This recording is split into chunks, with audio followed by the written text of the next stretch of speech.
a second. We're trying to go live on Instagram as well at the moment, and it seems to be causing me an issue. So just bear with me a minute.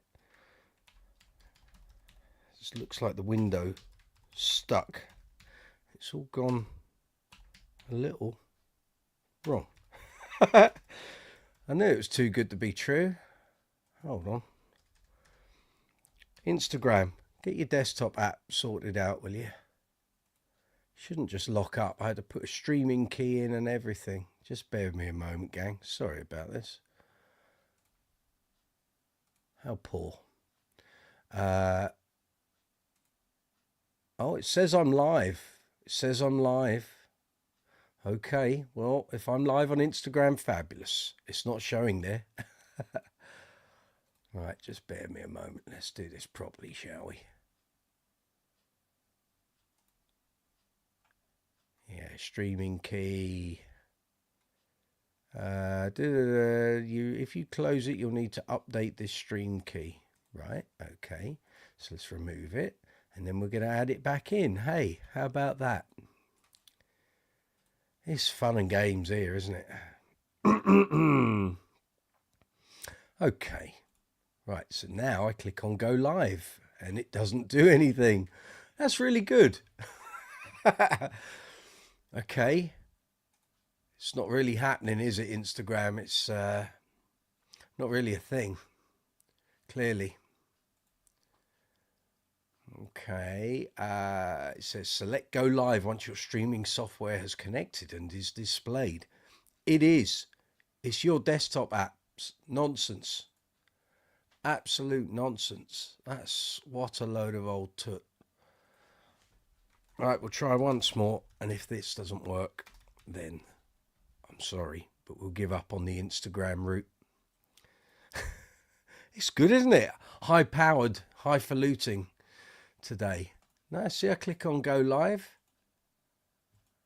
and it isn't happening at all. Okay, I'm gonna have to come back to that. For some reason it just does not want to know. Okie dokes. Right, I'm giving up on that, sorry. Evening all, good to see you. Welcome to live chat 116 here on Brooks's Bass Corner, coming to you live from London town here in the UK, where we're running on StreamYard, YouTube, Facebook. It says we're running on Instagram. If someone out there can check, please, you know, put me out of my misery. It says we're live. There's a big green tick next to it. So someone would like to help, go into Instagram, go to Brooks's Bass Corner, see if this is up there live, happening right now. If it is, fabulous. If you're watching on Instagram, good to see you. I'm on the StreamYard platform. So we're broadcasting out on a YouTube, Facebook, and hopefully Instagram. Who knows? Gareth, good to see you. Yeah, we've got Gareth Harrison. We've got David Gill coming in from the States. Suffolk Triumph 2000. I think you found me on Saturday on the impromptu live chat when I was at the gig. Good to see you. Sammy Ray Cherry, love from London, my man. Good to see you. Okay, we're talking bass guitars, bass amps, bass effects. You got any questions, any comments? If your gear's playing up, or you're just joining a band, or you're looking to build a pedal board, or maybe looking to buy your first bass, or buying some new gear, if you got any questions, let me know. If I can help, I will do so. That's what I'm here for. Any advice and information I can impart, that's what we're here for. That's the whole point of the live chats. If I don't know the answers, then one of the fine people that we have here every Tuesday on the live chats, I'll open it up to the floor and we can talk about it. You can come in and join me on the live chat if you wish, by video or audio. You don't have to, but if you wish to, it makes it a better live chat for me and for everyone else. Email me. There's a ticker running along the bottom of the screen, brooksysbasscorner@gmail.com. You email me, it appears here in my email feed. I send you an invite, you click on the invite and you come up here live. I can see Richard there, the young Mr. Fitton Perkins. He'll be coming live very shortly. Mr. Pinkbeard will be joining us much later on because he's a little busy, probably washing his smalls. I can see a few more people coming on. Leslie Mason, good to see you. Hope you're well. Suffolk Triumph, how was the gig? Yeah, it was really good. The client was lovely, and we were supposed to go on at 9:30. We went on at 10:25. They ran late. So our sets were condensed a little, and we had a shorter break, and we still finished at midnight, which I count as a win in my book. So that all went very well. Got a couple of gigs this weekend. I'm doing an Oasis tribute in Letchworth at the Tri-Fest, and then home, get up early, walk the dogs, off to Saltasia Festival in Malden in Essex. And then we get back in the cars after that. We play at 1:30, finish at 2:15, pack up, back in the cars, and we head over to Royston to do a wedding Saturday evening. Sadly, I was really looking forward to my festival shows on Friday and Saturday. I thought it's great. Outdoor gigs, fabulous. It's going to pour with rain, thunderstorms. Wellies are packed. They're in the car already. Chunky coats, jumpers, hoodies, all that caper. So you can forget your summer shorts and flip-flops and trainers. That's all gone in the bin. It's boots, jeans, jumpers, coats, hats. It's all that sort of thing. So roll on the weekend. I can't wait. Keith Doherty, good to see you. I hope you're well. Gareth, how was your week? I will get round to the whole week in a minute. Westfort, good to see you. I'm good, thank you. Leslie Mason, fist pump to you, sir. So if anyone is watching on Instagram, or if someone could quickly, either via their phone or their laptop, pop over to the Brooks's Bass Corner Instagram page and just let me know if this live feed is showing. It says it is here in StreamYard, but I had to click on the go live button in Instagram and it wasn't doing anything. So I don't know if it's showing there or not. I'm guessing it isn't. It's something I'm going to have to come back to and work out at a later date. Might have to do a few test runs with that, I think. So how was my week? Yeah, my week's been good. So I had, oh God, going back a bit now. Right, a Queen, crazy little thing called Queen at the Robin 2 in Bilston last Friday. That was great, great fun. Very busy crowd, loved it. Saturday was Uncle Funk at Monkey Island Estate in Bray. I passed the big hangar where they ran the rehearsals for the Freddie Mercury tribute concert back in 1992.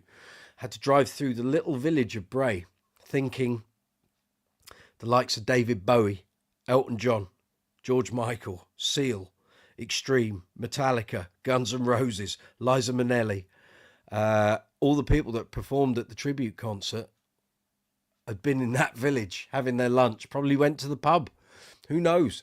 So yeah, so that was all good. Sunday, I had a job to do. What's the word? Conveyancing on a friend's instrument collection, some of which now needs to be sold, passed away. So I've been given the job to sell some of those instruments. I will show you all some of those later. At the moment, the instruments are 6-string guitars, so electric solid bodies, an electro-acoustic, actually 2 electro-acoustics, Epiphones, Fenders, Yamaha. There will be some basses at some point, but not yet. I've got to do videos with them and all that sort of thing. So the guitars are ready to go. So anyone who's in the market for a 6-string guitar, I'm your man. And I'll show you some photos later on. So that was Sunday. Yesterday, filming, doing all the shorts that have been going up, the remixes, editing videos, filming videos, loads of stuff coming this week. Tidied up the office a bit. You can't really see it, and I'm not going to show you, but I've actually got some space to do filming in. So it's all good. And this week, as I say, Oasis Tribute Friday in Letchworth, Uncle Funk in Essex on Saturday, and Uncle Funk in Royston in Cambridgeshire on Saturday night. So that's my week coming up. Sammy Ray Cherry, can't see anything on Instabase. That's it then. That's not going to be happening. So I will just take that off. We ain't doing that. So that's fine. Fair enough. Thank you, sir. Thank you for letting me know. Gareth, can't see anything on Instagram. Sammy Ray Cherry, space. Can I crash there, please? No. You couldn't fit a piece of paper in here. I'm literally working at a premium when it comes to space. So, no. I'd charge you a lot of money for basically a stamp size space of floor. Westfort, there's a beautiful mint JD on reverb, by the way. Oh, is there? Let's have a little look, shall we?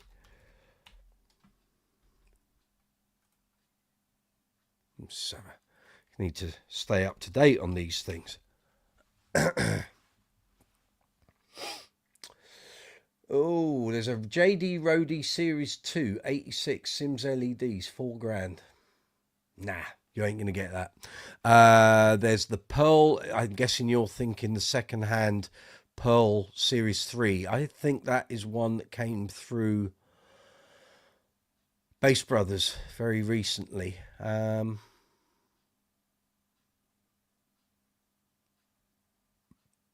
JD Supernatural custom bass made for Mark King, $10,500. Ah, it's the 8-string. You've got no hope in getting that money for that, I'm afraid. Which one are we talking, Westfort? William Dubb, Bill Dubshire, good to see you. Where in Royston? It's a private do, Bill. I think it's a double family party. I think someone's turned 50 and someone's turned 18. So unfortunately not a public gig, I'm afraid. The Pearl, you're saying, Westfort. Yeah, I think that's the one that came through Bass Brothers very recently. I don't know why someone thinks they're going to get 4,100 quid for it when it was sold for 3.5. Noah's Gear Depot.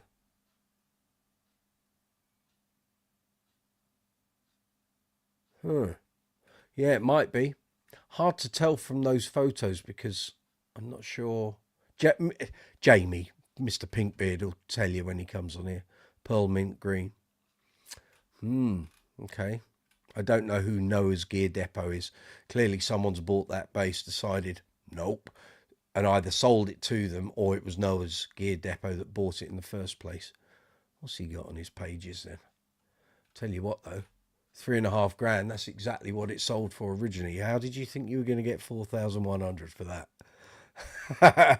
Not a chance, my friend. Not a chance. Sammy Ray Cherry, think it's worth buying a Spectre NS2? Absolutely. What's the price? Is it brand new or second hand? An American one or Japanese? Is it 2A? That's Korean, 2As.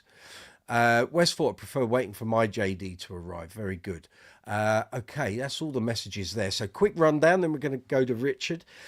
So if you're new to the live chat, it's not been on here before, you're very welcome. Good to see you. This is the video window. If you're on the mobile app, the live chat window is directly below. If you're on the desktop version, it's that way. So at the bottom of the live chat window, you will see a text box that says chat or comment, whatever. Put your insertion point in there, type your message, press send, it'll appear here in my live feed and I will deal with it. In that box or next to that box, you'll see an emoji icon. Feel free to give as many emojis as you can during the chat. It really helps this video within the YouTube algorithm. It then gets presented out to more people and what have you. Next to that, you're going to see a dollar symbol in a rectangle. That's called Super Chat. So on this live chat, we're a monetized channel. It's free to watch. Feel free to enjoy, get involved, however you see fit. However, if you wish to help the channel, help me, help the video, you can donate to the channel as little or as much as you wish. But that system is called Super Chat. So that rectangle with a dollar symbol in next to the text box, click on that. You can make a donation to the channel. Everything here on the channel gets paid for. I get nothing for free. I don't get any basses. I don't get strings. I don't get cables, mics, lights, cameras, leads, nothing. I have to pay for it all. So if you want to keep the channel going, keep the videos going, any donations very much gratefully received. So thank you very much in advance. If you watch any of the other videos here on the channel, underneath the video window, you'll see a row of icons. There's a love heart with a dollar symbol there. It's called Super Thanks. It exists on every single video here on the channel. It works in exactly the same way as Super Chat. So if you watch a video, get some information or some advice or something that helps you, if you really want to help me, help the channel, help the videos, hit that Super Thanks button. A small donation is fabulous. A bigger donation is even better. Whatever you wish to contribute to the channel, I really appreciate it. So thank you very much in advance. So where those icons are, there's a thumbs up and a thumbs down. If you're going to give it a thumbs down, then please leave a comment. Let me know what you don't like. I can't make the videos better if I don't know what the problem is. But please give the video a thumbs up. Every video here on Brooks's Bass Corner, the best thing you can do to help the channel and the videos is to give them a thumbs up. Leaving a comment is fabulous too. Sharing the videos out to social media, that's important as well. I don't ask for people to subscribe to the channel. You can if you wish. I think it's a vanity metric because my most viewed videos far outstrip the number of subscribers I've got. So really, I want people to watch the videos, enjoy them, get some information or something educational out of them, maybe a little entertaining in parts. But if you give the video a thumbs up, leave a comment, share the video out, that's fabulous. So there's a thumbs up and a thumbs down. There's the share icon, which is an arrow, so you can share this out social media, email and websites. There's a watch, save icon. We've got super thanks that I've told you about. Now you can also, in the description box, you'll find timestamps that allow you to jump through the video after the event once this is uploaded to YouTube. You will also find links there for Brooks's Bass Corner merch. So we have sweatshirts, t-shirts, hoodies, caps, mugs, glasses, phone covers. There's like 170 items.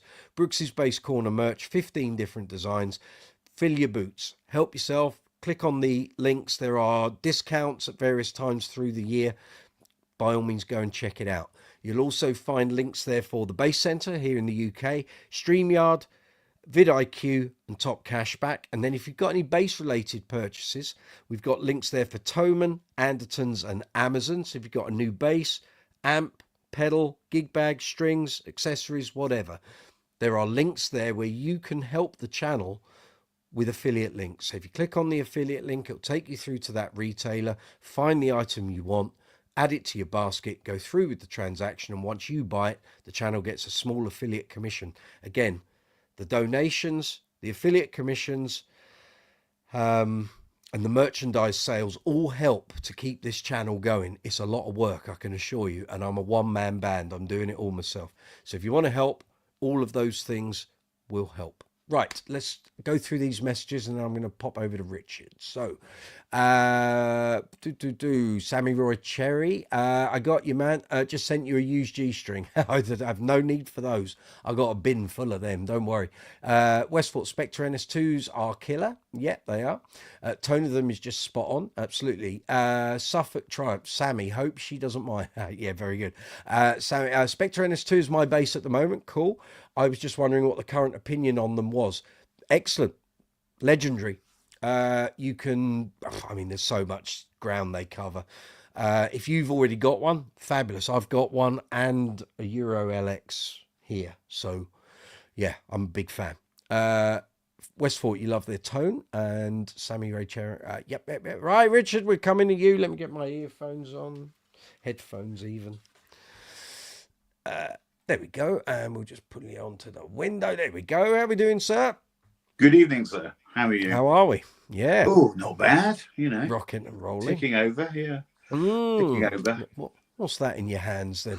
It's one of my staple jazzes. It's an FSR from 2012 in a hand-stained oil finish. Very nice. Yeah. Nice. Is that up for sale or is that? It is not. No. No. It's a keeper. Keeping that one in the stable. Just a bit, yes. Excellent. Excellent. Yes, I was looking at your status on Bass Chat yesterday. Yeah. How did you know? Oh, I guess it says someone viewed it and does it say that on Bass Chat? Yeah. Okay. Yeah, I was just having a look. I thought, wow, okay. Turn that one round quick. Yeah. I generally tend to sort of keep the core 5 or 6 and anything else is, you know. Okay. It wasn't dislodging anything in the collection. Oh, no. Okay. No. Very good. For those who wish to know, Richard's sorry. I've had my neighbour around today and I was sorting out his Netflix and his broadband. And he's called Robert and I had to keep saying, and he's a little bit deaf. Robert. It's got a couple of basses for sale. So you've still got the Ibanez BTB, I guess, and the status. I've got one of those cheap, what they're called, Solo Kings. Oh yeah. Yeah. Yeah. Yeah. Okay. Anyone that's interested, if you want to talk directly to Richard about his basses, you can either do it here on the live chat, and you can talk to him one to one if you want to come on live, or alternatively, he's got the basses up on Bass Chat as well. Yeah. So you will see those there. Sammy Ray Cherry, I got you, man. Just sent you. Oh yeah, we've done that. So I scrolled back through the messages. Leslie Mason, sorry, not up to date on this stuff. I'm on the phone. How do I get you on the laptop? Okay, if you go through to youtube.com, in the search box, type Brooks's Bass Corner, and it'll bring up the channel. And then if you go through to the channel, you should see this. This is live chat 116. It will say, there will be a red box there saying live, and you literally just click on it and you'll come straight back through. That's how it works, pretty much. Oh, new comments. Westfort status. No, that's a Fender. As Richard just said, that's the model. So Fender Jazz. It's very nice. Mm. Nice. Is it a matte finish or a satin finish? It's a hand stained oil finish. Ah, so it's okay. sort of satinish, you know. Don't you get any belt buckles near that? They'll go straight through that. I've seen a few basses that have been stained, and then someone had a mighty belt buckle. Yeah, it scrapes it all away, and gouged out. Terrible. You don't want to be doing that, that's for sure. So what have you been up to this week? What's been going on? Nothing. It's been time off, actually.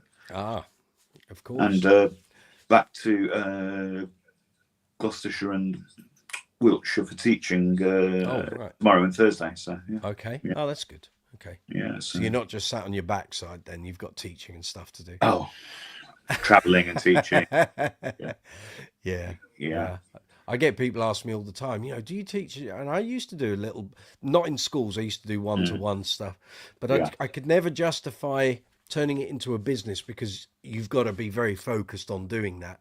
And I know generally a lot of teachers that teach one-to-one, once they get into it and they create,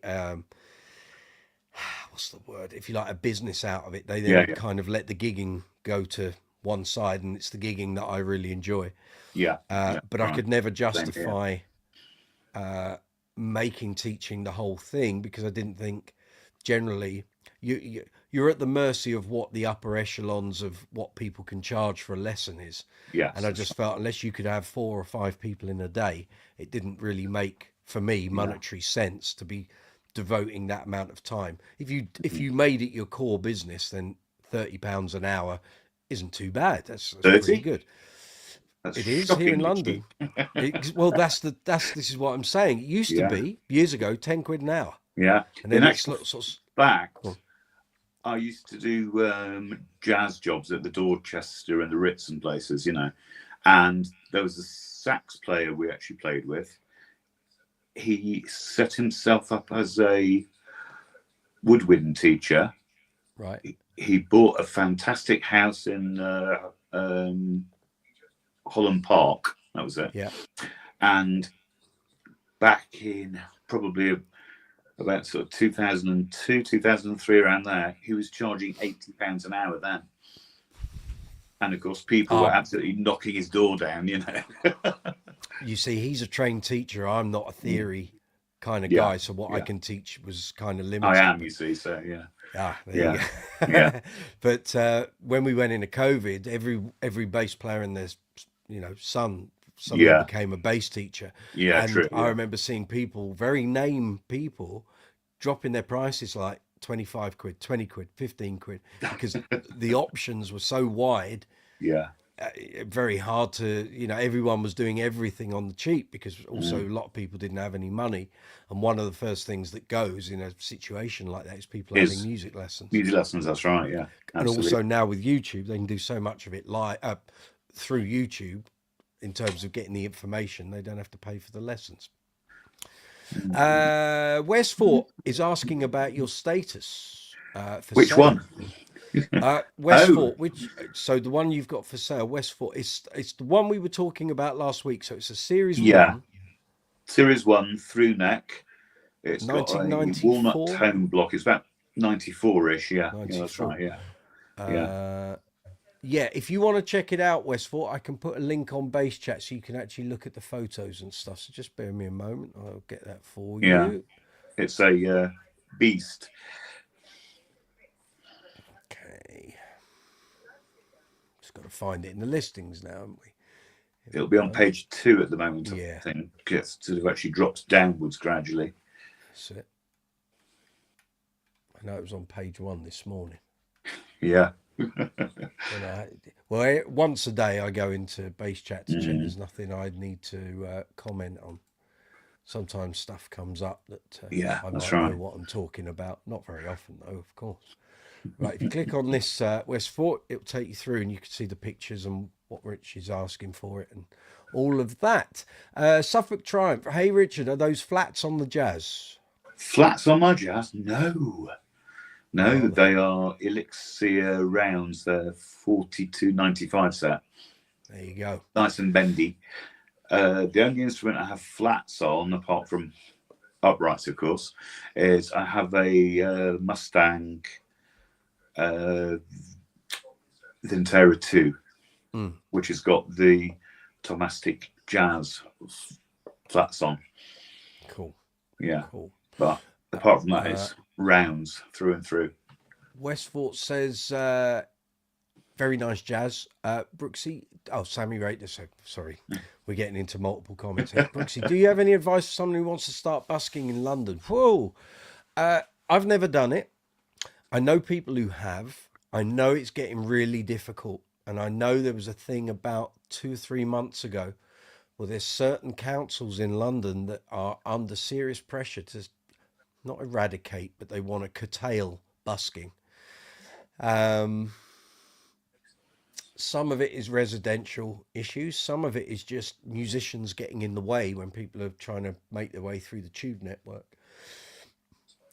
You need to, before you start, you can't just turn up and start playing, because there are now things like licensing and what have you, and you have to have agreements in place. If you don't, the police will just take you away.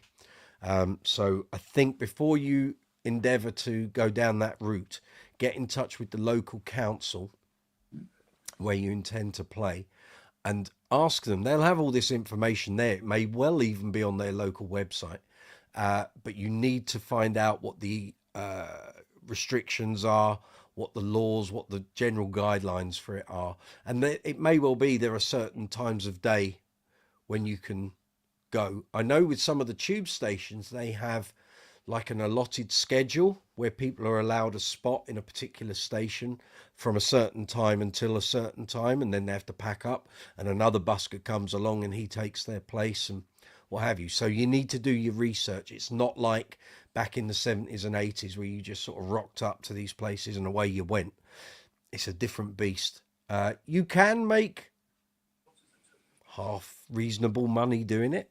And if you turn it into a business and you're doing it day in, day out, and you have almost like a little map of places you're going to play, you can, make some decent extra money. I'm not sure you'll make enough to do it as a living full time. There is a bass player I know who now plays in like a little 3-piece band, and they concentrate on playing in the centre of London. They do very well. However, I suspect their band is one of the ones that may have generated some of these complaints.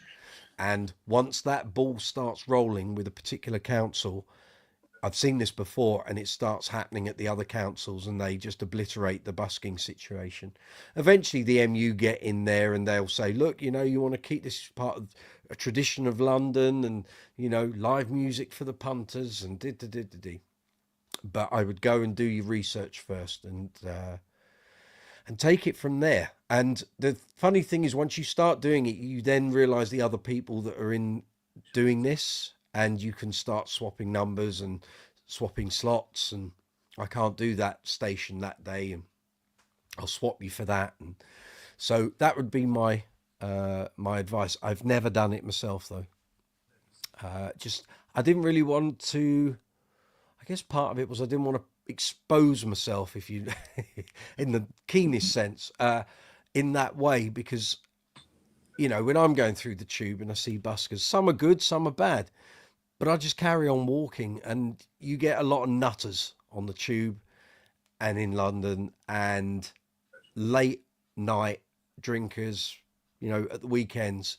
It's rough, and personally, I wouldn't want to put myself in that situation. But if it's something you're desperate to do, like I say, check out with the local councils, and also TFL.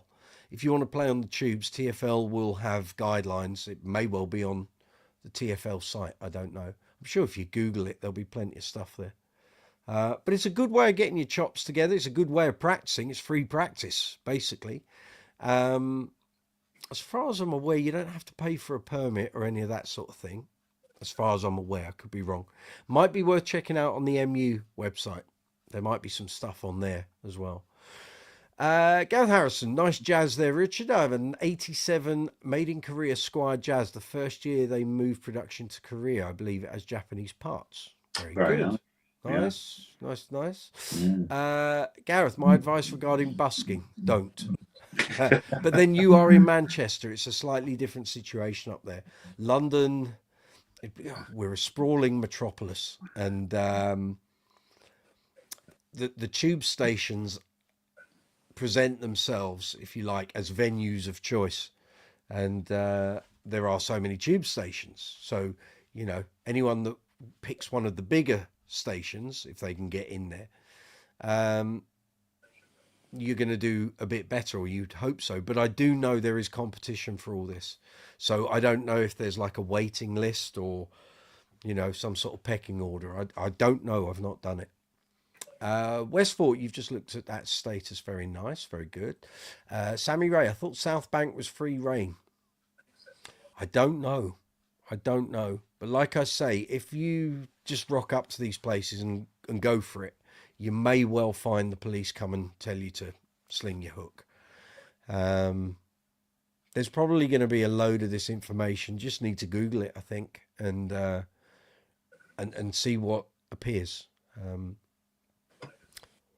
Yeah, I don't know. I mean, I've no experience of this, so I can't talk from any sort of perspective because I've never done it.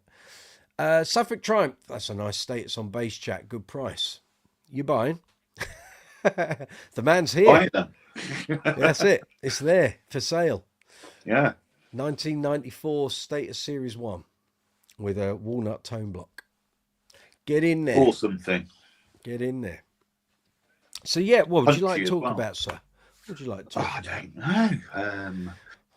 What's on the list?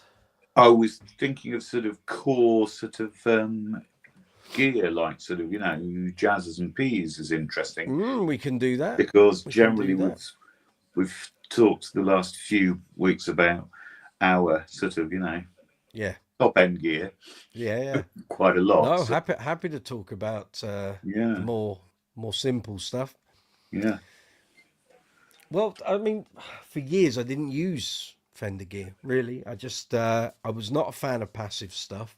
Yeah, same here at the time. Everything for me was active, and it's more a thing as I've got older, and certain projects lend themselves to those instruments. They just sound better in certain things. As a general rule of thumb, if I'm going out to a gig, unless I'm driving and I can take 3 or 4 basses, if I'm going on the tube, I'm taking an active bass, as simple as that. Yeah. But then recording wise, and this is why those basses are legendary. For engineers, it's simple. They know how to record a P bass and a jazz bass. But as Andrew Anaconda said to me on numerous occasions, we've grown up listening to those bass tones, which is why they're so popular, which is why everyone asks for them. It's true. But that doesn't necessarily mean it's the best. You know, if a lot of the stuff from the 60s was now recorded with today's technology, would they be using Fender basses? Some of us may say no, they wouldn't. But historically, that has been those have been the go-to instruments for you know, engineers and producers. That's what they're happy with. And I've been in that situation, turn up with an active bass and gone, I'm not recording that. Yes. Absolutely. And it's like, well, what do you want me to record? Well, we've got like an old P bass out here. You can use that. It's like you play it and it Absolutely. Yeah. sounds like someone's old toilet. You know, it's not very good at Yeah. all. Absolutely. But it's what they're happy with, and it's what you got to use, and they're paying the wage. There's no Absolutely. room in a recording studio to throw a hissy fit 'cause you haven't been allowed to use Definitely. your brand new, multiple Yeah. thousand active bass. Gareth Yeah. Harrison, always used passive basses. Not that I've got anything against active basses. I've just not played many of them. Yeah. Well, like I Yeah. say, for years I wouldn't use passive basses because I couldn't get the tones out of them I'd want. And certainly in a live situation, I still kind of agree that for me, it doesn't work unless you're in a really good band with a good sound engineer and he knows how to get your sound. Half the time you end up going, I can't hear it. I can't feel any Yeah. balls. That's There's right. nothing, there's no power there. Yeah. That's right. So, like with the Oasis band, the band leader in that won't let me use a precision. He always says, I want you to use a jazz. I want you to use a jazz. I want you to use a jazz. So I always take Betsy now, and he loves that. It's like, whoa, that's like, because you can't see there's a battery because it's under the Yeah. plate, Yeah. and the That's right. controls look the Yeah. same. And he's like, well, how did you get that jazz sound so good? And it's like, well, luck of the draw. And I'm thinking, don't tell him there's a battery. He doesn't need to know that bit. But in that situation, that's what's right for that gig is Yeah. a That's jazz right. or a P Yeah. bass or a Gibson of some sort. But you won't get me using a Gibson bass, I'm afraid. No thanks. No, not me either. But yeah, I mean, I say all of that. And yet the bass I bought on my 18th birthday was a Fender Precision Light. Well, there you And go. I've Yeah. still got it. It's there in the rack. And that was fine. But then even so, within about 3 months of buying it, I suddenly thought you should have held on to your cash there and not bought that. Maybe a Stingray was a better bet. And within a year, within 12 months, I'd gone and bought a Kubicki X Factor. So I knew which way I was leaning there. But then Yeah. when it came round to doing the Green Day tribute, it wasn't even a question. It was like, well, Mike Dirnt had used Gibson basses and Precisions. And then by the time that this opportunity came around, he had his own signature bass. Well, well, that's what you're going to buy, isn't it? Yeah. It is. Yeah. Right. And I've still got it here in the racks. It's great. I've never found another Precision sounds like it. And all the Ps I've got now. And I know 20 years ago, someone had said, oh, you're going to have about 5 P bass in your collection in 2025. I've gone, you're I'd talking have said rubbish. no. I There's won't. no chance. That's not going to happen. Yet here we are. I've got my Fender P Light. I've got the Mike Dirnt Precision. I've got the black Mexican P that I use for the Queen gigs. I've got the FSR 70s Precision, which is the backup on the Queen gigs, and I think there's one more in here. Could be. And I've got a Lakeland Skyline 4464, which essentially is a P bass with a jazz pickup in the back, but you can turn that off. So there we go. That's the way it's panned out. You don't know really on this journey of life and music what's going to come your way. Yeah, it's true. And, That's right. And at the end of the day, it doesn't matter what my opinion is on gear. I can select the best things I think for the job. The guy who's paying the money is the guy that gets his way. And that's what you've got to be. You got to be ready for that. So sometimes I've had, like someone has said, can you just bring like 4 different passive basses with you? It's like, right, better work this out there. Yeah, I've actually done sessions for recordings in Spain, America, over here, and in at least 3 places.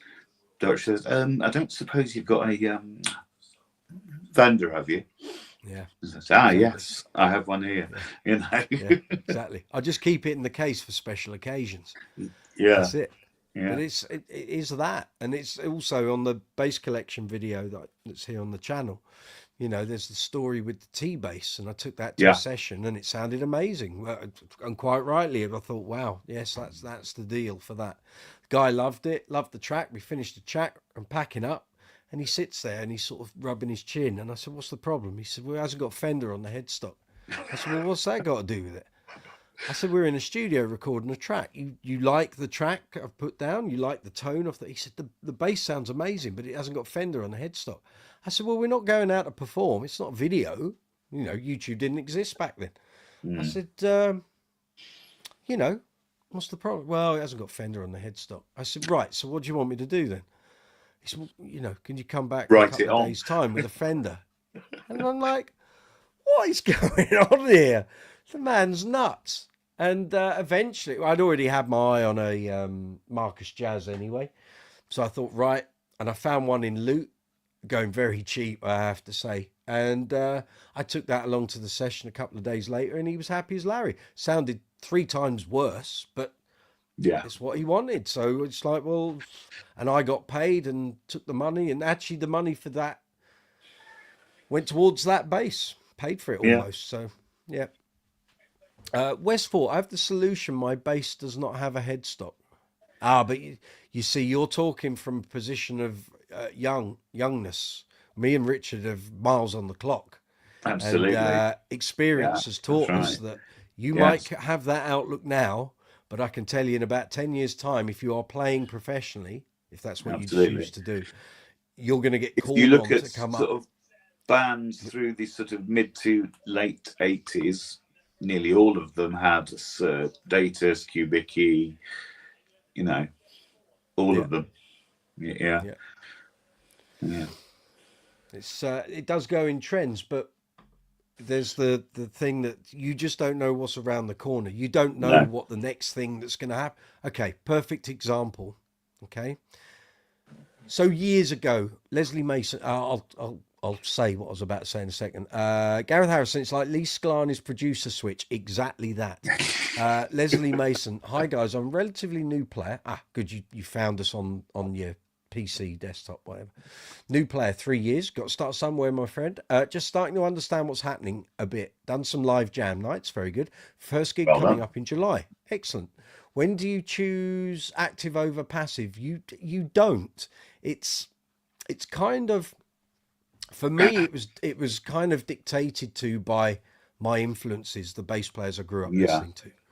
So if you're into a more rock persuasion or 60s, 70s, 80s, then your ear may be drawn more to passive stuff. But once you then play an active bass and you realize how boost and cut when it comes to bass, treble, and mid frequencies can affect your sound, Yeah. that's the eye opener. And you never stop learning it. And Richard, I'm sure you'll back me up on this. You can turn up to any gig and suddenly that active EQ comes into its own when you've got a boomy stage or a room that is just Yeah. shiny surfaces and the Or, of frequencies are course, flying around. even worse, an actual wall of guitar noise And drums and and cymbals. drums and keyboards. Yeah. All of that. Yeah. And you don't realize Punching through.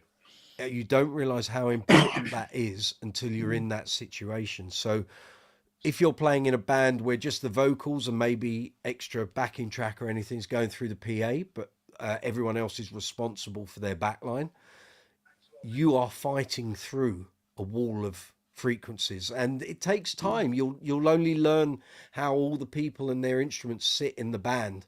I was lucky that I came through my busiest thing for 17 years was a 3 and a 4 piece covers band, and I learned very quickly where I sat in the frequencies in that band. Once we got it all sorted out within 6 months, that band blasted through gigs and we sounded amazing. We had great harmonies, great vocals, the guitars were fab, drums were great, bass was amazing, of course, goes without saying.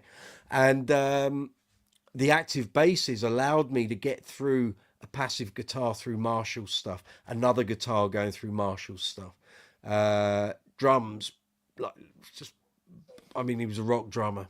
So it was like lots of splash, lots of pea soup in places. So that's the thing. Now, you don't have to have a preference. I don't have a preference anymore. What has happened over time is my view of I only want to use an active bass has softened where I've had to use passive things either because of the look or the tone or the guy that's paying the wages has asked for it. And what they want is what they will get. In a studio, it's a different situation, but live, I've always thought give yourself the best opportunity to cut through a band mix and do the job properly. So turning up with a P bass that sounds all clanky and sounds warm, yeah, but it's just like a load of mush. Some bands don't want that. Some bands do. But again, you kind of got to do your research before you turn up for the gig or turn up for the session or turning up for an audition.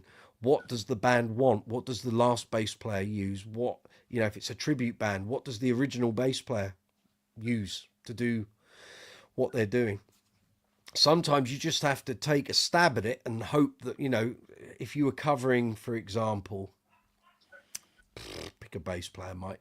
If you're going to go for a Red Hot Chili Peppers tribute, are you going to use a Jazz? Are you going to use a Stingray? Are you going to use a Modulus? Are you going to use any of the other basses he's used? Or what, an Alembic, a Wall? What are you going for? So you would generally think, well, maybe a Modulus or a graphite necked instrument or a Stingray are going to be fairly safe bets in that punchy situation. Things, And then if you got the gig, then you can look at, am I going to buy something new? Am I going to trade in what I've got and maybe get a different bass? So all those things come into play, and you only learn it through doing it. I see this all the time where people ask certain things and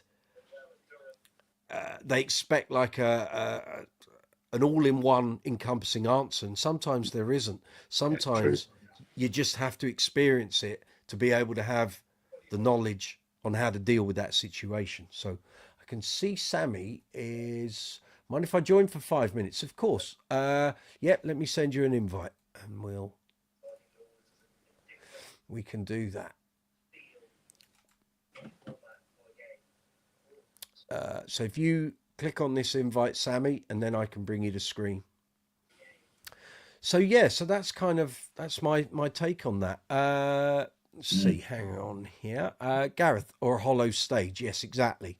And sometimes if you haven't got an amp that's got a decent EQ on it, so a lot of amps now don't have graphic equalizers. Sometimes it's very hard to pinpoint the frequency that's causing you a problem on a gig. But you use what you've got and you see where you get with it. Westford, I definitely want to go professional. My dad was a French session bass player. Oh, awesome. Name names. We need to know this. Yeah. What's this? I am king off following his trace. What? Are we talking about Trace Elliott? Or you want to follow in your dad's footsteps, I'm guessing. Oh, is what I see. Mean, yeah. Okay. Gareth, a debt with a band on Friday doing a generic pub covers gig, and they are the only pub band I know who takes 2 PAs. Well, that's diligence for you. Well done, lads. The drummer took his own PA to mic his kit. It was a nightmare to dial in your tone. It will be because you're dealing with 2 lots of amplification. I admire that. I thought you were going to say 2 PAs and 1 was to cover if 1 went wrong. But the fact the drummer took his own PA to mic his own kit up. To be fair, I'd probably pack my bags and go. I wouldn't stick around for that. There was a 60s act I played for a time, and they had one of those old analog desks, the actual huge things, and in its flight case, it took 4 of us to actually move it. It's unbelievable. It's like, why are you carrying? It's the old days, isn't it? Well, people used to bring an iPad with you, travel with Hammonds and Leslie cabinets. They just did, and it's like, don't do that. Don't do that. So there was a question. I was starting to talk about what happened to me today. So I can't remember how we got onto this. So because you never know what's going to happen. So back in 1999. My covers band had been going for about a year, but preceding that, in 1996, I met Bob Skeet, who plays for Wishbone Ash. He'd been playing for Wishbone Ash for about 27, 28 years. And through Bob, I ended up depping for him while he was doing other projects and what have you. And one of the things I did was a thing called Mike Fabgear and the Permissive Society. Now, Mike Fabgear was a guy called Mike Southern, who ran an IT company. See you there, Sammy. I'll bring you the screen shortly, my friend. And Mike ran this IT company and then sold it and made something like 20 million quid. And one of the things he wanted to do in his late 30s, early 40s was to set up his own function band, theatre band, performance band, playing songs from the 60s, 70s, 80s and 90s in his own inimitable style with amazing musicians. Problem was he couldn't sing that great, but the show was amazing. Anyway, so I got embroiled in that.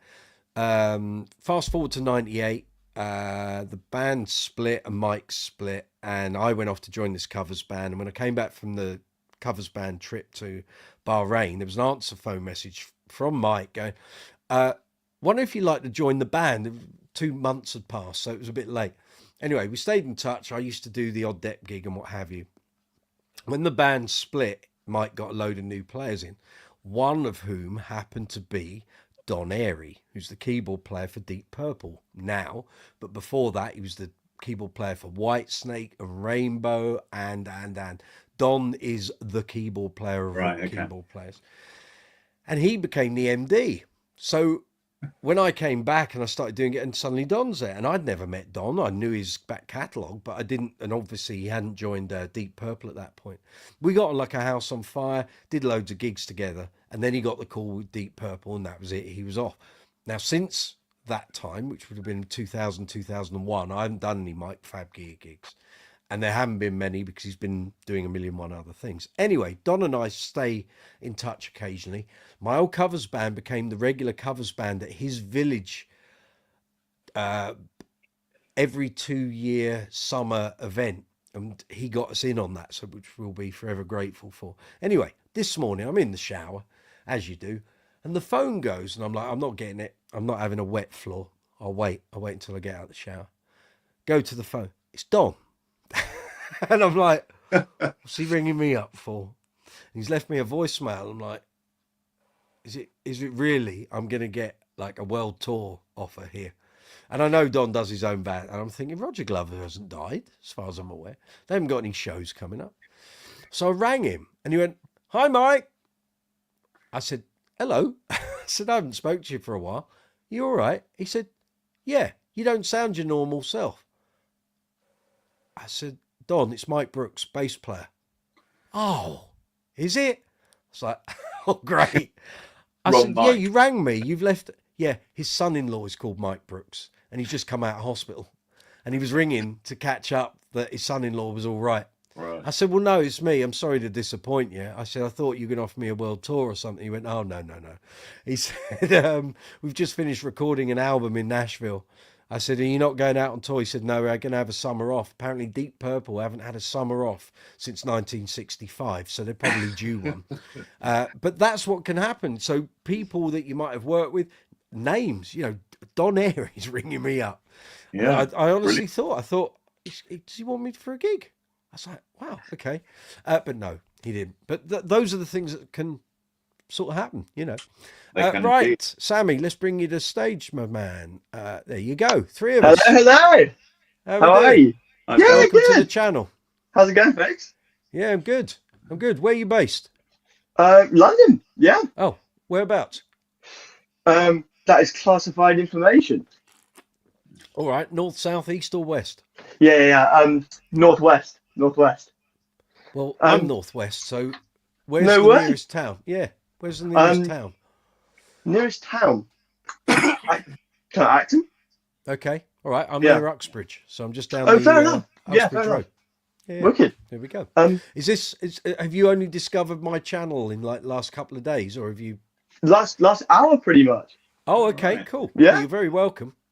Thank you. Well, thanks for having me on. That's all right. I wanted to show you something, if you don't mind. Yeah, go for it. This is Keep it clean. Of course. This is a bass that my dad, his bass player, got given a while ago. Nice. It's a Spectre 5-string, but I wanted to ask some advice because it's unplayable, completely unplayable. Right. I don't know what it is about it. Come to the right place. Get this ready, is great. Richard. This is tech support. Here we go. Right. Yes, sir. I've got another bass to show you after that very quickly. But I don't know what it is because it just doesn't feel right. I don't know if it's an action thing or it's like the strings are too heavy. I don't know. Okay. Is Okay. it buzzing when you're playing? A little bit.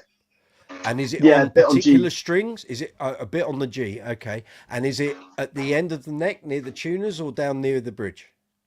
Yeah, near the tuners. Right. So, I'm wondering if Do you know how to adjust your truss rod? Truss rod? Yeah. I can't pretend to know what that is. That's fine. Okay. I can educate you on that. Please do. And also, I'm wondering if it's buzzing down that end, it could also be the nut slots. Do you reckon? The nut slots? I thought you said keep it clean. Yeah. So, up at the top where your strings come away from the tuning pegs, up at the top. Fine. That's the nut. Okay. Got it. And of course, sort of during time, they actually dig in more, or the actual folks who of course put it on cut the actual grooves too deep. Okay.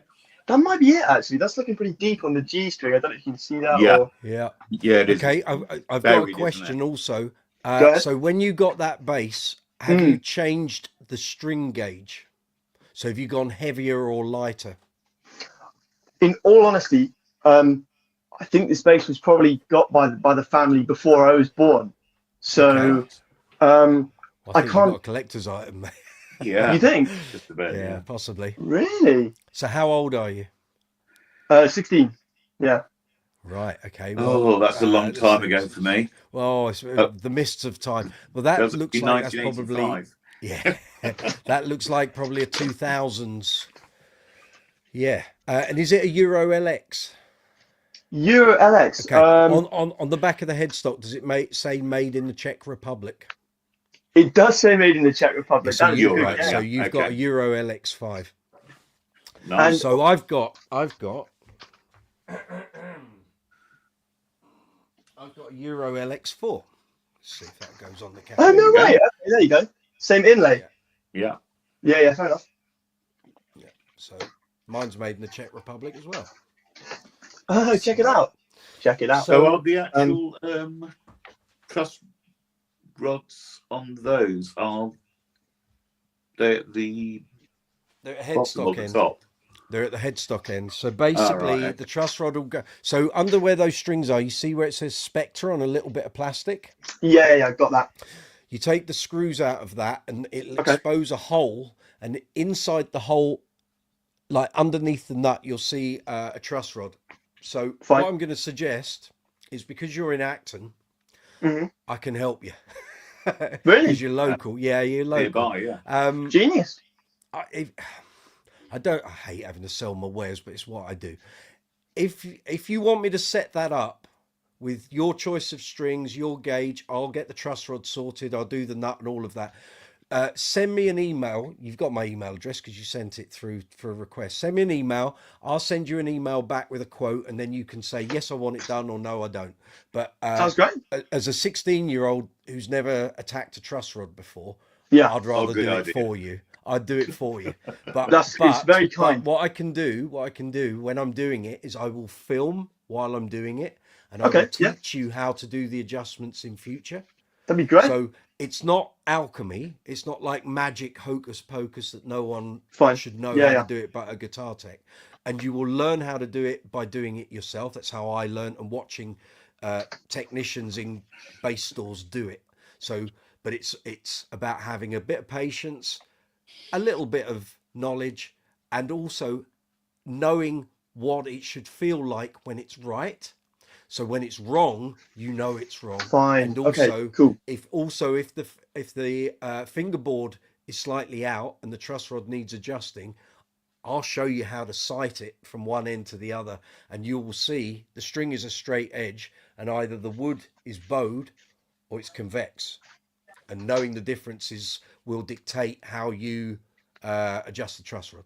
But fine. I'll send you an email with a quote and tell you what I can do and how much I charge, and sounds brilliant. You what you want to do. But because you're in Acton, it's easy. I can jump in the car, pick the bass up, turn it round in a couple of days, and get it back to you. It's easy. That's wicked. Thank you, folks. But I'll show you how to do it all, because it's once you do it once and you are able to do your own instrument, you don't have to pay for repair bills. See, this is the most honest salesman there's ever been. Absolutely. Yeah. Yes, indeed. But you learn it by doing it. So so obviously you're new to the channel. So I'll give you a quick sight. So I have to deal with all of these. Whoa. Yeah. That's so like a hospital ward. It's like that. So, you know, Patience so all everywhere. of them, yeah, they're all different, and you learn how to set them, Check it or I out. have learned how to set them all up over time.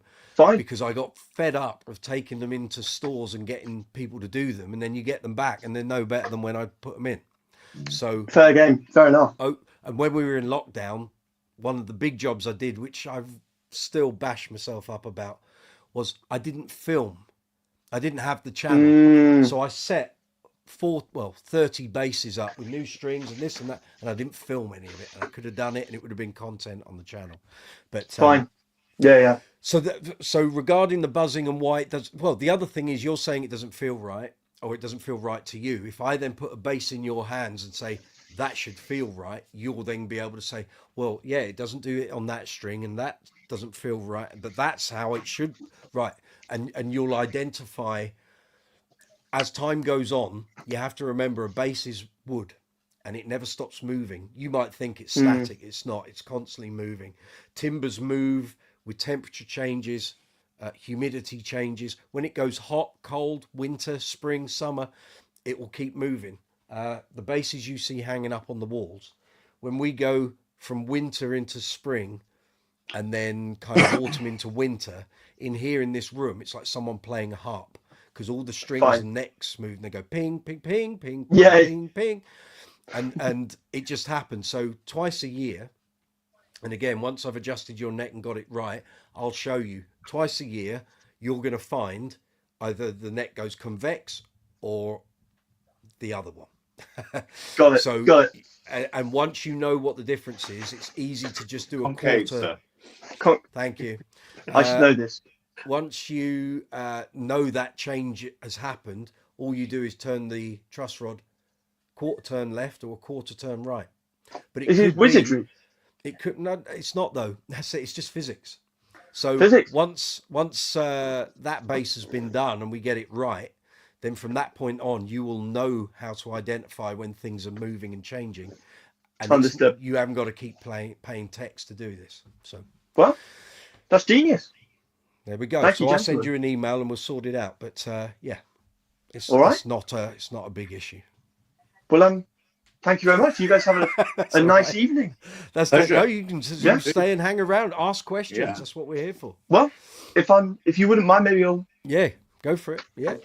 I have I have 3 basses in my house. I have the Spectre I mentioned earlier, the one I just showed you, and then I have an acoustic bass, which nice. I really like playing an acoustic bass because it's always a bit of a faster plug-in sometimes. But I mean, it's kind of a bit atypical. But the poor thing's falling apart. I don't know if you can see. There's not great light. Yeah, cracked there. Right. Yeah, okay. Not good. No. And I really want to change these strings because they are ancient. And I also want to clean the fretboard because it's pretty greased up. But I'm scared that if I take the strings up, the head is just going to fall off. Like probably will eventually. That possibly might happen. What I would suggest for that one, take it to the bass gallery in Camden and speak to John or Martin. Martin owns the shop. John or Martin. John or Martin. Tell them I said. Is that his name, John or Martin? No, one's called John. He's got a bald head. Martin's got long hair. Although he's got short hair now, I think. But basically, they will take that bass. They will get it in clamps. They will glue it all back up. You tell them what strings you want and what work you want them to do on the bass. And in a couple of weeks, they'll ring you up and say your bass is ready. And you go and cross their palms with money and take your bass away. But something like that, if you take the strings off, it's going to change the tension on the neck and the timber. And we don't want that headstock to suddenly split in two. It might do, it might not, but don't take the chance, because if you do, it's a bigger job. So while it's a remedial crack, I'd get it into them and let them do it, because what they'll do is they'll do all the, if they've got to clean, it's not clean the wound, but you know, there will be pieces of wood. Some pieces of wood may well have dislodged and come away, in which case they need to smooth the surfaces in order to glue it back up, and then they clamp it. Understood. And it stays in the clamp probably for a week. And then once it's all done, they'll resand it, revarnish it if it needs it, and then it's good. Cool. Never underestimate string pressure. No. So I was wise not to take the strings off. Very. Thank you. It might not make any difference, but better to play safe than sorry, because if it had come off and the thing just went, it's a bigger job. It's like twice the size of the job. Whereas if at the moment you're kind of circumventing that being a bigger problem. So cool. I would say it's like structural engineering. Do you know what I mean? When they got to look at like a bridge and the different trucks going along it. If you Google string pressures on a guitar neck in Google, you'll get an idea that it's like hundreds of pounds of pressure. Just these metal hundreds strings. of pounds.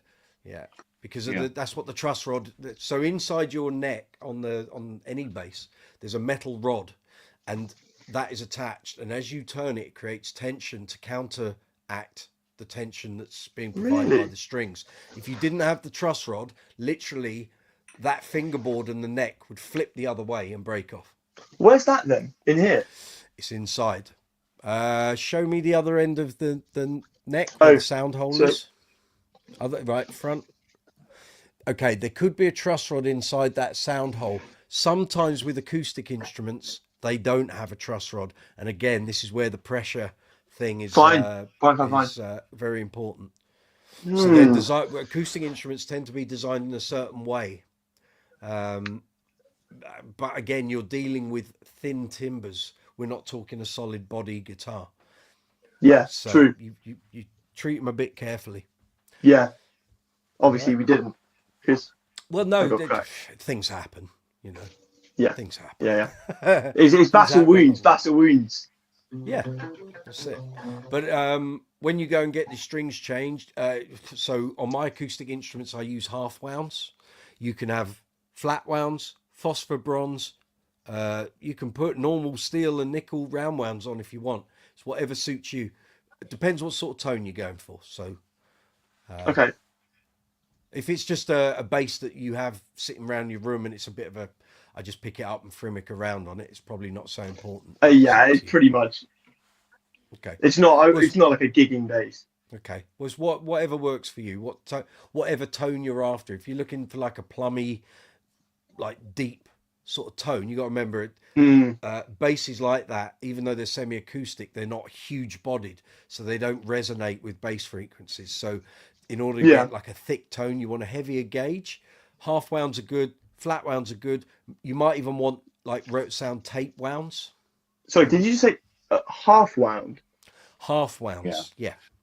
All I know is flat round and round wound. Okay, so if you all of this stuff is on Google as an education. So round wounds, the winding goes like that. Yeah. Flat wounds are made in a certain way on a machine, and they are given a flat edge on two sides. Even, yeah. So like a double bass string. Yeah. So like an upright. It's almost like looking at two parallel lines rather than a coil. Yes. Yeah. Half wounds are also called ground wounds. They go by two names. Rotor Sound's own version of those are called pressure wounds. So basically you have the flat edge on two, and you have the round wound section on the other two sides.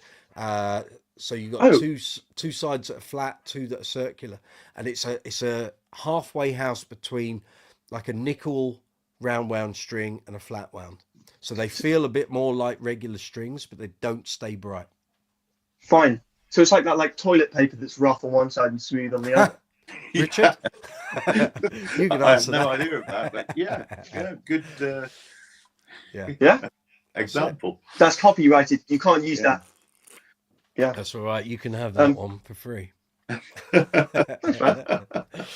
So that's the thing. So if you go to the gallery, say I want it restrung, and I say, well, what do you want on it? And I mean, they have a wall of strings there. You find what you can afford and what you want, and away you go. So yeah, very, very cool. Yeah, pleasure. That's what we're here. Can I ask a question? You can take up the whole three. We're here till 11 o'clock. So we are indeed 11 o'clock. Well, I have a GCSE exam tomorrow morning. I should probably get some sleep. Right, you need to revise. Yes. Well, this is procrastination. But I've heard a myth that if you become a professional bass player, you know you're a really good bass player when you go bald. If I keep playing, will I go bald? I started going bald when I was 20 years old. It started falling out, as it did with my father, my grandfather. So I don't did they all think play? bass playing had anything to do with it. No. Oh, fine. Okay. But I actually will tell you one thing. I actually play in a trio on and off with a friend I've been playing with for 30 years or more, right? And he actually says God only made a few perfect heads, and on all the others he actually put lots of hair. Really? That is a good defense. I'm going to remember that when I go bald. There's no guarantees. I'm going bald either way, so I can practice as much as I like. Yeah. Didn't happen, yeah, there you go. Nice. There you go. Didn't happen to John Taylor, did it? No. You wouldn't. No? Do you know who John Taylor is? Sorry? Do you know who John Taylor is? Go on, tell me. John Taylor's the bass player for Duran Duran. He's had more swooning women on this planet than anyone else I care to remember. Just a few, yeah, that's right. And he's 65 and he's still got a full head of hair. So yeah, that's were his lovers bald? Oh no, Richard. No. No, you definitely need to do a bit of research on this. Google John Taylor from Duran Duran and you'll see what he looked like when he was 20 years old, and literally every woman on this planet. Let's have a look. Up to their knees. Yeah. John Taylor. Let's see how unbald this man is. Hang on. I'm actually he's just 65 trying now. to think of really cool bald bass players. I'm thinking of Tony Levin. Tony Levin. Cool. Yeah. Cool looking guy, John Taylor. Yeah. Yeah. Definitely not bald. You're not lying. No. So yeah. What if I want to go bald? Then what do I do? Shave it off. Set of clippers. Stupid question. And we're off. Fair enough. Will you do that for me when I come to get my bass fix? Will you? Well, I don't know. Listen, throw it in there for extra. me. That costs it's going to cost extra. Stacey, where are you? Come on. Stacey's the hairdresser. While we're going through this, let's just quickly check on the messages. Westford, if you know Mark Lavoine, my dad was his bass player. Okay, I don't know Mark Lavoine, but very good. He recorded many more bass parts for French artists. Excellent. Westford says very nice Spectre. Gareth Harrison would also make a great video for the channel. What are we talking about, Gareth? Remind me. Bill Derbyshire, I wish I had a Spectre as a 16-year-old. Lucky chap. Quite. Same here, Westford, that's why graphite is an advantage. Correct. Damn it, French word corrector is killing me. It's all right. You take your time. If it's easier for you, Westford, use Google Translate. Put in what you want. Let it come out with the translation and copy and paste it into here. Gareth Harrison, setup of the Spectre. Well, yes. Well, funny enough, funny you should mention that. So I keep promising these workshop videos that I need to do on the basses that need to come out for gigs. 2 of the basses are going to be that Euro LX, and then just bear with me 2 seconds.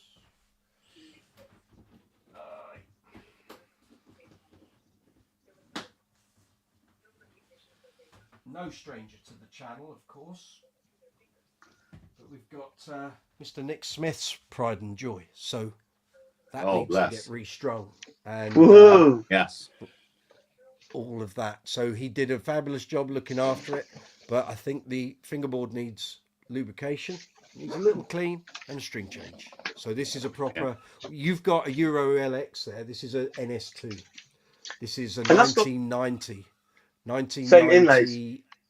Oh yeah, the company uses that. That's the standard look. You can buy them as transfers, put them on other bases. But anyway, this is a 1990 Kramer Spectre. Kramer, aluminum neck, right? Aluminum? No, sorry, aluminium. No. Really?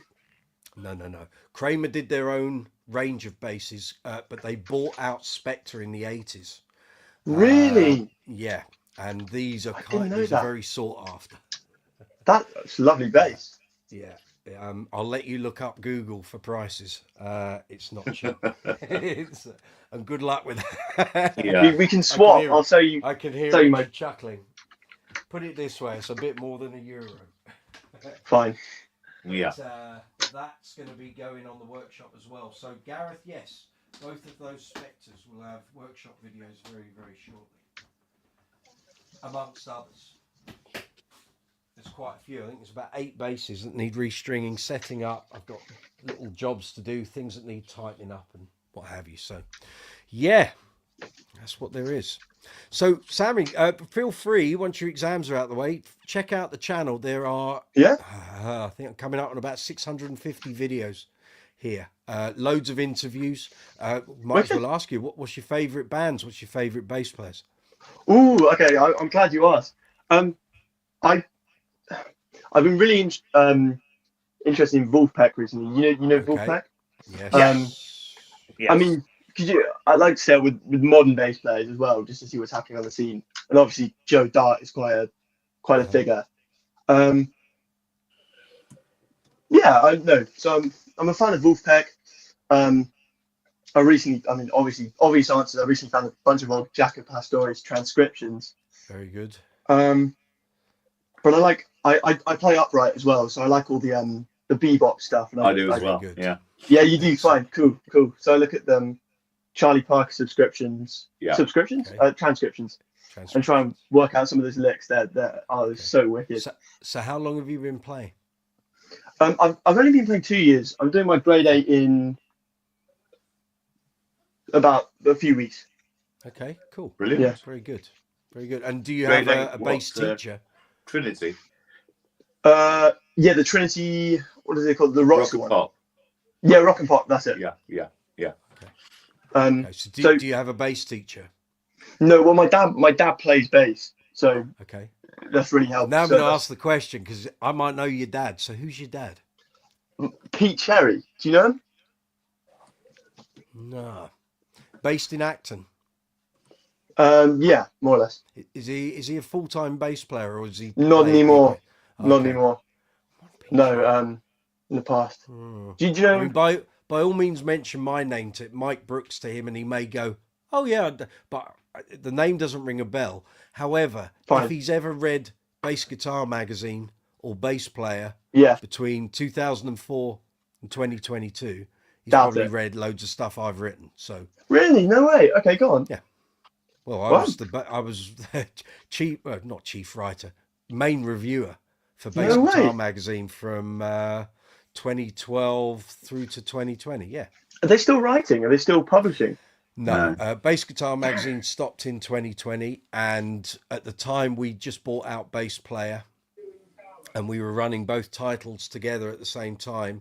And then as we came through COVID, they decided we had to merge and just have one mag, so it was Bass Player, and that stopped being a physical magazine in 2022. So now it's just a rolling website. That's what it is. I think I've got one edition of that. Hang on, bear with me.